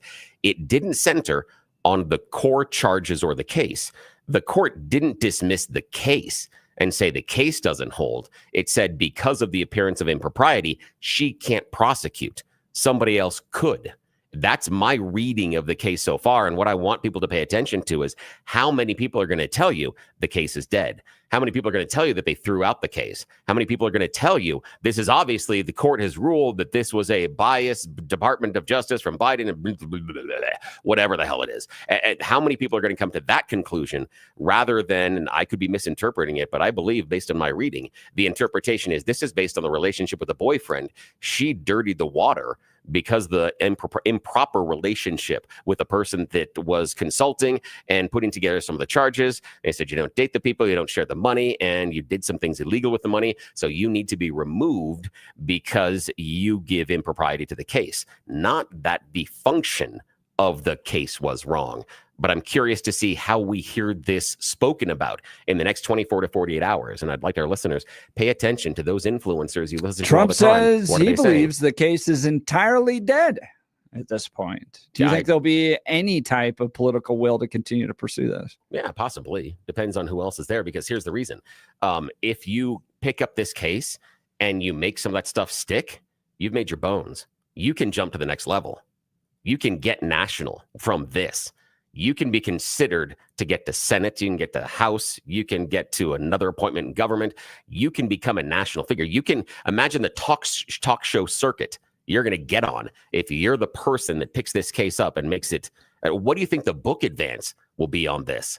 Yeah, someone, if they want to do this, this is an opportunity, but we will see. Also, I think it will be, I think the better predictor, I'm sorry, I'll back up just a bit. The better predictor, though, will be who looks at it and goes through it and sees that the case is solid. Because again, if I got kicked off the case, Jeff, and you come in and you think the case that I put together is solid, you can pick it up and you get to run and you get to spike the ball if you get the touchdown. And that's not a bad thing to do if someone else has done a lot of the hard work for you. So I'm curious to see if someone else may pick this up. But because it's become somewhat politically toxic, yeah, it could definitely die. But when Donald Trump says the whole thing's dead or it's been dismissed, he's wrong. It's not what happened. Not in its entirety, No, but he's wrong. I will point this out that you basically had the largest jury trial in American history as to whether or not Donald Trump is a convict, should stay out of office. And the American people, including the people of Georgia, said no, not guilty. And in fact, we want him to lead this country. When did we get to vote on not guilty? I missed that part. When did that happen? That was the election. Oh, no. That's about whether or not. That was a jury verdict. That was the largest because jury verdict in American history. We were not asked whether or not he was a criminal. We were not asked whether or not he was guilty of these charges. Yes, we were asked whether or not we wanted him to be president. He had already been found guilty in other courts, and other people had decided he had been found guilty in other courts. Other people had decided that was BS. That it didn't matter, that even though he was convicted by a jury of his peers in some cases, in other cases by judges, people decided it wasn't. No, people decided it was untoward. This isn't a jury did it. This is a jury Democrats ran out there and said, he's a convict. We cannot put him into office. They wrapped the whole convict thing around him, and the American people, including the popular vote, said, we don't believe you. We want this guy to not only be free of all these charges. No, they didn't say that. Yes, they did. No, they didn't. And they want him to lead the free world. That is a whole lot of projecting. That is a ton of projection. No, it is the truth. No, because we had people, members of the GOP, come out and say it didn't matter beforehand. We asked callers. We had other people on the show. We asked them if it mattered that he had been in these criminal charges. They said, the criminal charges don't matter. Yes, we had people talking about the fact, they didn't matter. The jury of the American people. Not guilty, not guilty, not guilty. That's not it at all. That is exactly what happened. Not even close, because he wasn't on trial. The Democrats didn't come out there and present the entire election was a trial on this it guy. Wasn't. Not in the least. Yes. Not in the least. And now he's the president of the United States. This case needs to go away. I agree with Trump. Yeah, this we thing allow is felons dead now to be president. Entirely. No. We allow felons to be president. That's great. Can't vote, but they can be president. Progress. That's what we voted on. The American people saw right through all those charges. Not guilty, not guilty. No, there wasn't a vote on guilt or innocence. You can put a felon. No, you can put a felon. We put Marion Barry was guilty in smoking crack, and he went back into office. It's not like we can't vote a criminal back in office. Totally different. No, not totally different. Not in the trumped up not in the progressive lawfare. I think least. one of the great contributions Republicans have made to American history is the defeat of this lawfare. This has become so unpopular that I think progressives, I hope, have learned their lesson that to use the courts to go after your political opponents, maybe not. Anyone tell Kash Patel that? Anybody out that line to him? Because he's got an enemies list he's going to come after. Yeah, we'll have to see. But again, if we have learned that we don't want this, that's weird, huh? It's weird. We'll see. That we've got Steve Bannon talking about going after enemies. Huh? That's weird. When you say that this has shown the American public doesn't like that. Don't like it. Yet the party that's in charge now says we're going to do it. Let's see what happens. Let's see how the voters feel about it. But in this case, this was a vindication of DJT, and I agree with them. This case is over, even if technically somebody else could still prosecute it. I don't see it happening. All right.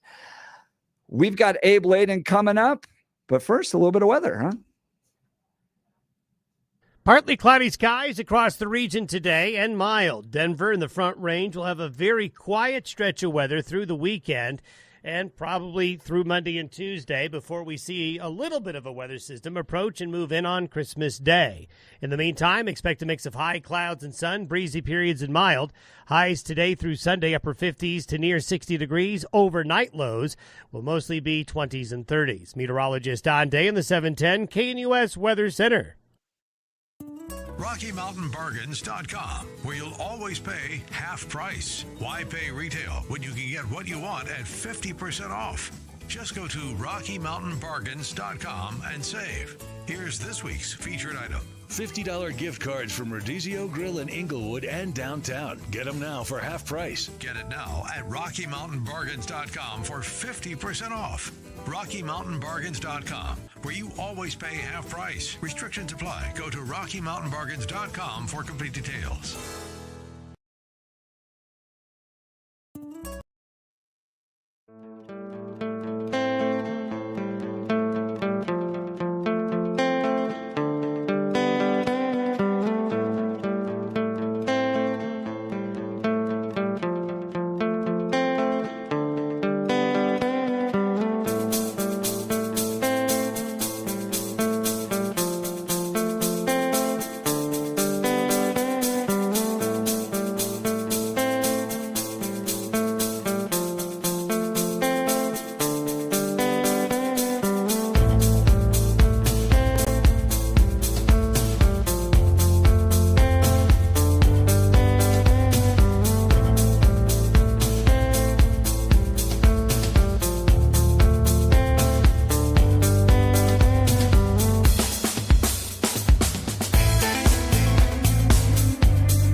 At this hour, I'm Christina Owayo in Dallas, and here are your top stories.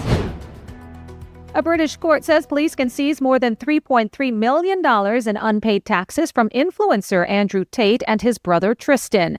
The Devon and Cornwall police force went to court to claim the money from the Tates and a woman identified only as Jay. The money is held in 7 frozen bank accounts. A lawyer for the force said that the Tates were serial tax evaders who failed to pay any tax on $26.5 million in revenue from their online businesses. Chief Magistrate Paul Goldspring ruled that financial transactions by the brothers were a, quote, straightforward cheat of the tax authorities. On the flip side, Andrew Tate is accusing the government of outright theft. The Supreme Court will hear arguments next month over the constitutionality of the federal law that could ban TikTok in the United States if its Chinese parent company doesn't sell it. The justices said Wednesday that they will hear arguments on January 10th about whether the law restricts speech in violation of the First Amendment. The law, enacted in April, set a January 19th deadline for TikTok to be sold or else face a ban in the U.S. However, it's unclear how quickly a decision might come, but the justices could act after the arguments to keep the law from taking effect, pending a final ruling. That's what you need to know at this hour. In Dallas, Christina Aguayo, Salem News Channel.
GA with the federal government for civil immigration enforcement.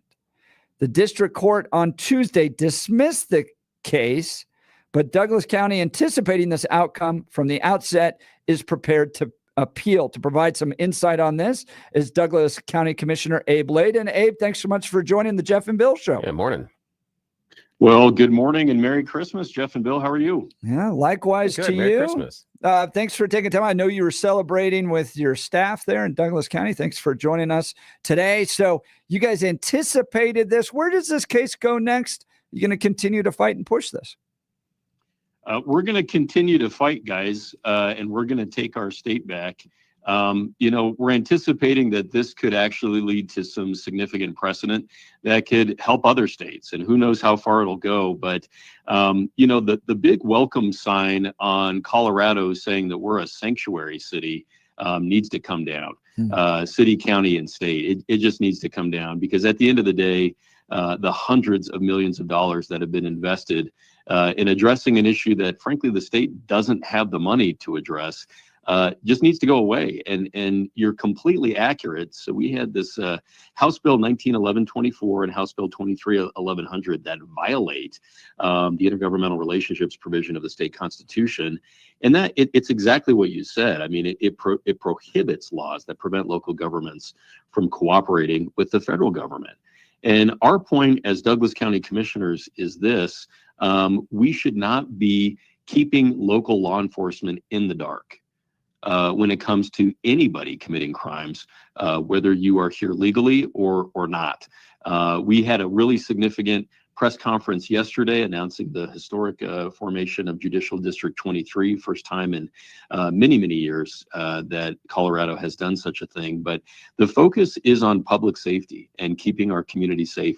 We can't do that if we have a blindfold on local law enforcement. Talking with Abe Layden, Douglas County Commissioner. Now, Commissioner, I want to ask you about how state law preempts county law, how federal law preempts state law. For instance, Mike Johnston, the mayor of Denver, saying, well, I don't want to abide by Trump's mass deportations. I'm going to position Denver police at the county line, and I'm willing to go to jail myself if it means protecting illegal immigrants. He seems to want to defy federal law. And Tom Homan, Trump's new ICE chief, saying, well, that's fine. We'll put you in prison. So can the state make the same argument? We're the ones who passed this law. The state of Colorado did.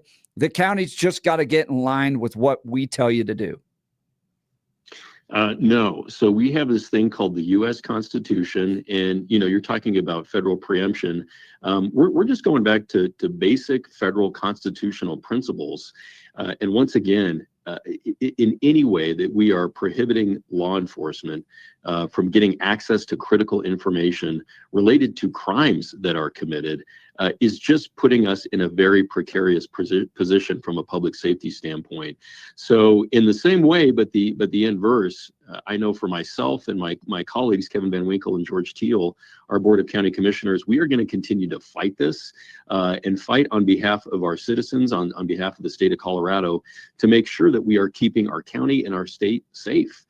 And this is, again, what has created the sanctuary policies in the state of Colorado that citizens have just tired of. Yeah, and I don't quite understand how Mayor Mike Johnston, Denver, thought that bringing in 40,000 illegal immigrants, people that already don't respect boundaries, were all of a sudden just going to stay in Denver and not bleed into Aurora. I think part of the problems that you're seeing in Aurora are directly related to what Mike Johnston did in Denver. And I'm sure Douglas County, have you seen the impact in your county from these illegal immigration sanctuary city laws that Denver's implemented? Yeah, what you said is exactly correct. It is nonsensical to think that you can bring in tens of thousands of immigrants illegally into Denver and the state of Colorado and not think that it's going to have some bleed over into neighboring counties. Douglas County is part of the Denver metro area. And people don't know the boundary lines and where the county begins and the county ends. So of course there's some bleed over. But for us, with our new judicial district, our amazing Sheriff Darren Weekly, Board of County Commissioners, and our elected officials here, we are lockstep on keeping our community safe. And candidly, that serves our county and could serve our state. When you focus on public safety, property values go up. And guess how counties get paid? It's through property taxes, which candidly are way too high. We focused very in a concentrated way on returning about $38 million back to our citizens because we don't need their money. We want to reduce property taxes. But at the end of the day, that's how counties get their revenue, is through property taxes. People are usually asking us, how is Douglas County so rich? It's a really simple secret that any county in this state could follow. Start with public safety. If you have a reputation for keeping your citizens safe, guess what? Businesses and citizens want to move here.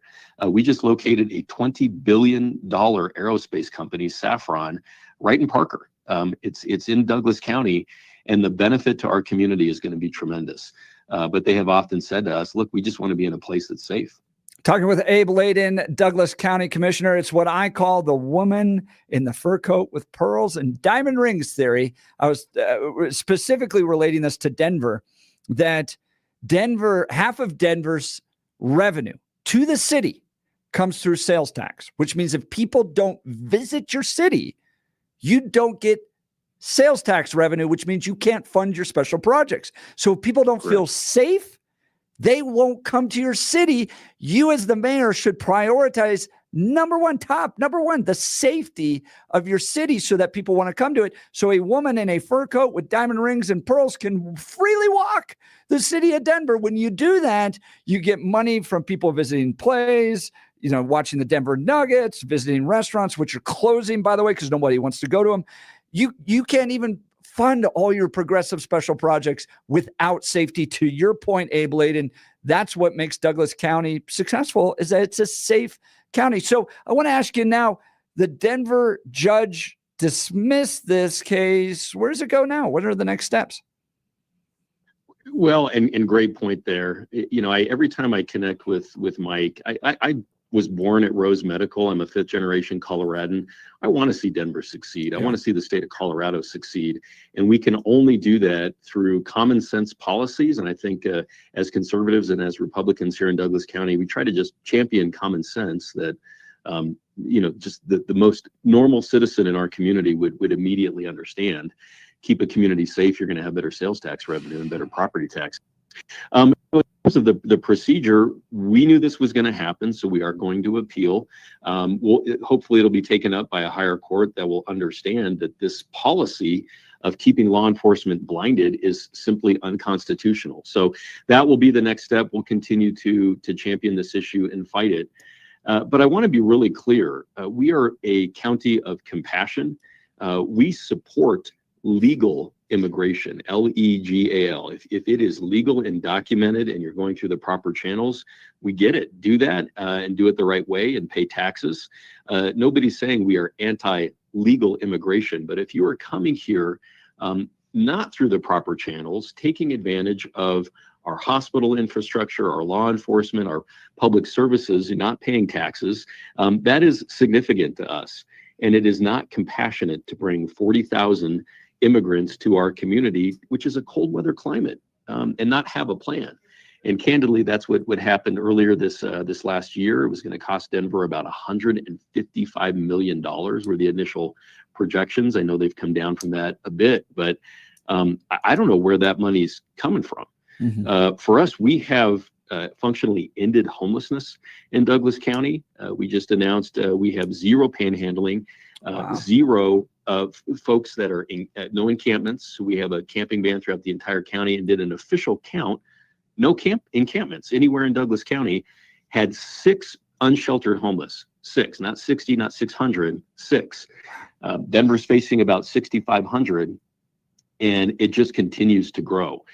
So we're excited to keep moving that needle forward, but we can't do it without partnership. So we're hoping that common sense prevails. Speaking of that partnership, Donald Trump begins his administration on January 20th. How do you expect his administration to affect this lawsuit, your ability to govern Douglas County? Well, I will tell you that the federal government and the Trump administration, based upon past experience with the Trump administration, has been outstanding when it comes to closing our borders and focusing on this immigration crisis. And, we've often heard it described by President-elect Trump that it is an invasion. And when we are not serious about the impacts to our community, then this is exactly what we should expect, is that we're dealing with a crisis economically and really significant challenges to public safety. So I'm really excited. We will be there for the inauguration, our board and several members of our elected official delegation here in Douglas County. We are excited to focus on our country first, the freedoms of tax-paying Americans and protecting our state and the country. Abe Layden, Douglas County Commissioner. I know you have a very busy day. Thank you for taking time to join the Jeff and Bill Show. Appreciate you, Jeff and Bill. Have a great rest of your day. Merry Christmas, everybody. Merry Christmas to you as well. So we'll continue to follow this lawsuit that's taking place between Douglas County as well as several other counties representing 25% of Colorado's population, suing the state on these 2 laws that were passed that really prohibit local governments from cooperating with the federal government in immigration enforcement. This a top issue in the campaign. Well over 60% of Americans wanting to see mass deportations, and Douglas County wanting to help achieve that, but not able to with some of these state laws. So we'll have to see where it goes. We'll continue and would love to hear your thoughts on this. Feel free to give us a call, 303-696-1971, 303-696-1971, or text us on the Dan Caplis Law text line, 720-819-5115. That text line coming right in here to the studio, 720-819-5115. You're listening to The Jeff and Bill Show. We are Denver's talk leader, News Talk 710, KNUS. At this hour, I'm Christina Owayo in Dallas, and here are your top stories. A British court says RockyMountainBargains.com, where you'll always pay half price. Why pay retail when you can get what you want at 50% off? Just go to RockyMountainBargains.com and save. Here's this week's featured item. $50 gift cards from Rodizio Grill in Inglewood and downtown. Get them now for half price. Get it now at RockyMountainBargains.com for 50% off. RockyMountainBargains.com, where you always pay half price. Restrictions apply. Go to RockyMountainBargains.com for complete details.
Welcome back to the Jeff and Bill Show. Is this Doja Cat?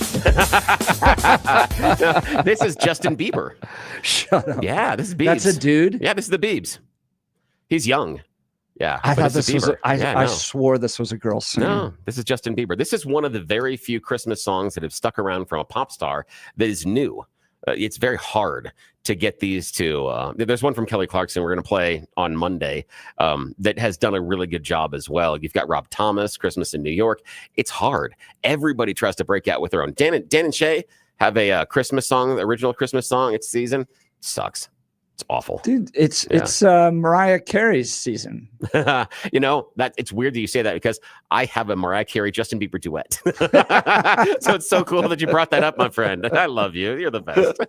That's the only pop star I knew that actually has a Christmas. You know what kills me because about I thought that was a woman. Yeah. You know what kills me about the Mariah Carey thing is that people forget that Styx has a Christmas song by that same title that came out a dozen years beforehand. And it's a good song, but even if you search, you can go to Google and search and the AI is like, you're wrong. That's not the title of the song. Like, my ass, I have the CD. Don't tell me about this, just stupid AI. I get a little personal with the music thing. Yeah. Okay. All right. So good question. This came from Eric Manning, who texted in, and Billy and I were going back and forth about who really has the power coming into the Trump presidency. Eric will text all day. The one thing he won't do is call. So it's one thing he can't do. He's making burritos. Well, as much as the crap that he talks towards me, the one thing he can't he do does. is call. I mean, it is. Dude, he is all about you. Oh, it is a fountain. You are in the middle of his target. Oh, and the number of curse words. I mean, seriously, kiss your mother with that mouth. I mean, seriously. Ooh. All right. So here's the question. And Eric Manning's credit, I'm going to give him credit on this. Who really has the power running into this new Trump administration? Trump, Elon Musk, Vivek Ramaswamy? Now, you could say Donald Trump's clearly the president of the United States, has the most power. But if you define power by influence, watching Elon Musk yesterday around this continuing resolution was fascinating. The dude spent all day online targeting Republicans that were thinking about supporting Speaker Mike Johnson's continuing resolution. And as a result, I mean, to the point, guys, where Elon Musk was threatening to organize primaries against any Republican that supported this continuing resolution. And all the Republicans got in line. Bunch of babies. I don't know. A bunch of babies. Do they have spines or not? Yeah, I get pushed around. So who has the real power? Elon Musk, the richest man in the world, getting these Republicans in order, lining them up, saying this is what we're going to do, and they did. Yeah, talk to me again about unelected bureaucrats in government. Talk to me again about that. And the one thing that I think is hilarious in this entire discussion is that finally the GOP has found their George Soros. Finally, you guys have landed on your own George Soros. You found a guy that has deep enough pockets that is now going to go elect whoever you want to. The whole idea of, those DAs that are bought and purchased by George Soros because he funded their campaign, he funded everything else. But do you think now we're having Elon funding the campaign? I don't see he's George Soros. The critique wasn't against the fact that somebody's putting money into politics. The critique was you had a Marxist like George Soros buying up all of these DA seats, releasing criminals upon people. It was a criticism of the actual policy. Not the fact that not in the least. What's that Supreme Court case? Citizens United. That was the one I was looking for. Conservatives are the ones of Citizens United. No, conservatives just want their own Soros. Speech. No, conservatives just want their own Soros. And because when people called in and said, these are Soros bought DAs or Soros bought this, it never was about. Because he's a lunatic. That was the critique, not the idea that Soros bought him. Yeah, it was. Yeah, it's the idea that you got this big, powerful money man who's putting all these people in power, and now he's George Soros's minions going out to do his bidding. That's how it was sold. It wasn't a critique of policy. It was the idea that he now owns these people. And that's the idea now we have with Musk. Musk is going to tell him he's going to go out and fund the primary challenges for you. He's your own George Soros. Congratulations. You have now found your golden goose. Congratulations. I like the fact he got the Republicans all lined up. Yeah, again, bunch of babies. He has no power. It's a baby. Bunch of babies. He's a bunch of babies. To he has challenge no power. Mike Johnson and say we got to quit doing this continuous resolution baloney and adding pork little projects and giving ourselves cost of living raises. Yeah, for Good guys. job, Elon Musk. Yes, he has no power, and you Republicans are a bunch of wussies. You can't stand up to him. I love the fact he got him in order. I know, that's fine. I love it because too. it was towards the right thing. No, but here's the thing is I love it too because it shows the lack of testicular fortitude of Republicans in Congress. You can't push back at a guy that's not elected to crap. A guy that is in a pretend agency, and you can't push back on him? You guys suck. I'm sorry. You seem to be celebrating the bad at fact that this. you just want people to push back on him. He was right in this case, and he got the Republicans in Not line. necessarily. And he is going to stop this pork spending when we're $36 trillion in debt. No, he's not. He has no power to do or affect anything. He just at that demonstrated his power yesterday. No, he performed. Tremendous he showed, power. No, he showed the GOP is a bunch of feckless ninnies. Oh, my that's what goodness. he showed. He showed that They if he took a tweets stand something, on limited government. No, that's he not took- feckless ninnyism. no, yeah, limited government. Mike but- Johnson coming up with a pork bill, giving a $70,000 cost of living raise to congressmen, continuing everything we've seen Republicans and Democrats do for the last 30 years. He got the Republicans to stand up against it. I don't know how that's feckless spine. It's feckless Listness. because the Republicans that actually have the power and have the ability to make the choices allowed somebody who is unelected and owns his own social media site to tell them what to do. That's a bunch of ninnies. You guys are a bunch of, you're so weak. I cannot believe the group that is talking about personal responsibility and manning up and what happened to all the men are going to let this dude push you around. What? Why do you consider You it guys are a bunch pushing of- you you're a bunch around? of losers. I don't see it pushing around at all. You just said he told them what to do. He just He pushed got them him around. lined up. He pushed them I around. don't see that's pushing them around. I think he got the Republicans squared away, and the real spinelessness came with this continuing resolution bill that was adding millions and millions of dollars to projects that aren't necessary right now, pay raises for members of Congress. And he got Republicans right in line. I think that's great. Let's go to Frank. Where's Frank from, Billy? Denver. All right, Frank, Denver. You're on the Jeff and Bill show. Good morning, Frank. Yeah, Billy's awesome. Everything he says, there's a smidgen of truth in, but he leaves out the most important part, and that is that Soros is an evil person. Mm-hmm. Anybody who's looked into his background knows he's evil. And, Elon is not evil. Elon is an incredibly intelligent person. He's the American hero at this point. He's equivalent to Henry Ford 100 years ago when Henry Ford came along. I don't. Again, Frank, I do not know what strain you're smoking this morning, man. But you got to slow down a little bit because you're high. He is not Henry Ford, dude. You are so high. Sure is. No, he's not. Oh, He's I not. agree. He's not. I totally Tesla, agree with here's the thing, Frank. Frank. Here's the thing: is those aren't his cars. He didn't develop them. He didn't build them. He came in and took over and put himself as a So founder. you're saying somebody else would have done it if he didn't do it or something? Or Yeah. Last time I checked, we have several different companies here in the U.S. and internationally, and some of them are kicking his ass. So yeah, well, just because he's the most, just somehow. See, there you go again, Billy. I'm not sure to laugh or cry when you talk. Great. But here's the thing: I'm glad I can entertain you either way. Here's the thing: is that we have this mentality in America now, and it's because the Republicans have dropped the ball on education, of making anybody who's successful, vis-a-vis money, let's say, is evil. And so he's the richest man in the world. The things he's done are amazing, and but we got to make him evil because. Yeah, Jack. And weren't you the dude a second ago that just called Soros evil? And I'm certain that we can talk about Bezos being evil as well. Policies are different. There it is. Policies. So it's the Yes. policies. Oh, so it's based on policies for evil. And but Frank said it was just Soros cash. truly is evil. Okay. Have you ever read his background starting in World War II when he worked with Hitler to kill Jews? Did you ever read that? No, I'm familiar with that. But guess what? The church that I belong to also did that. Oh, yeah. That's very true. My But church it's is evil, right? my It's church isn't evil. evil. My church isn't evil. He's not evil. I mean, I understand. I disagree with him on that one, but the idea that saying he's at the core evil, no. Again, you guys now have your own George Soros. Congratulations, celebrate it. I understand why you're so pissed. But Why are you so mad about it? No, what's so I mean- upset about it? We're just pushing back because we think you got it wrong, Bill. No one's ever criticized from the conservative side that people can use money in politics. We're the Citizens United case side. Right. Yes, you complain all the time. No, These are we've complained Soros about bought bad this. Soros bad pushed this. leadership. Yeah, so you're just mad about who's being bought. Now you got your own got to buy your own people. Celebrate it. Stop being so pissed about it. Celebrate the fact you got your own I Soros. was the one just saying. Elon Musk got these Republicans in line, and I think it's great. Bunch of feckless thingies. I am celebrating. Good. It's awesome.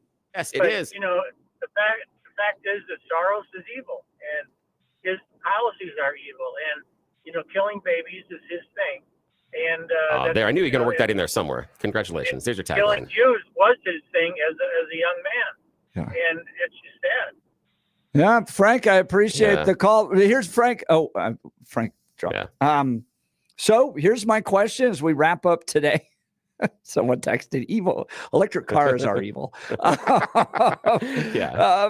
as we wrap up the Soros. show, do you like Elon Musk's influence in our politics?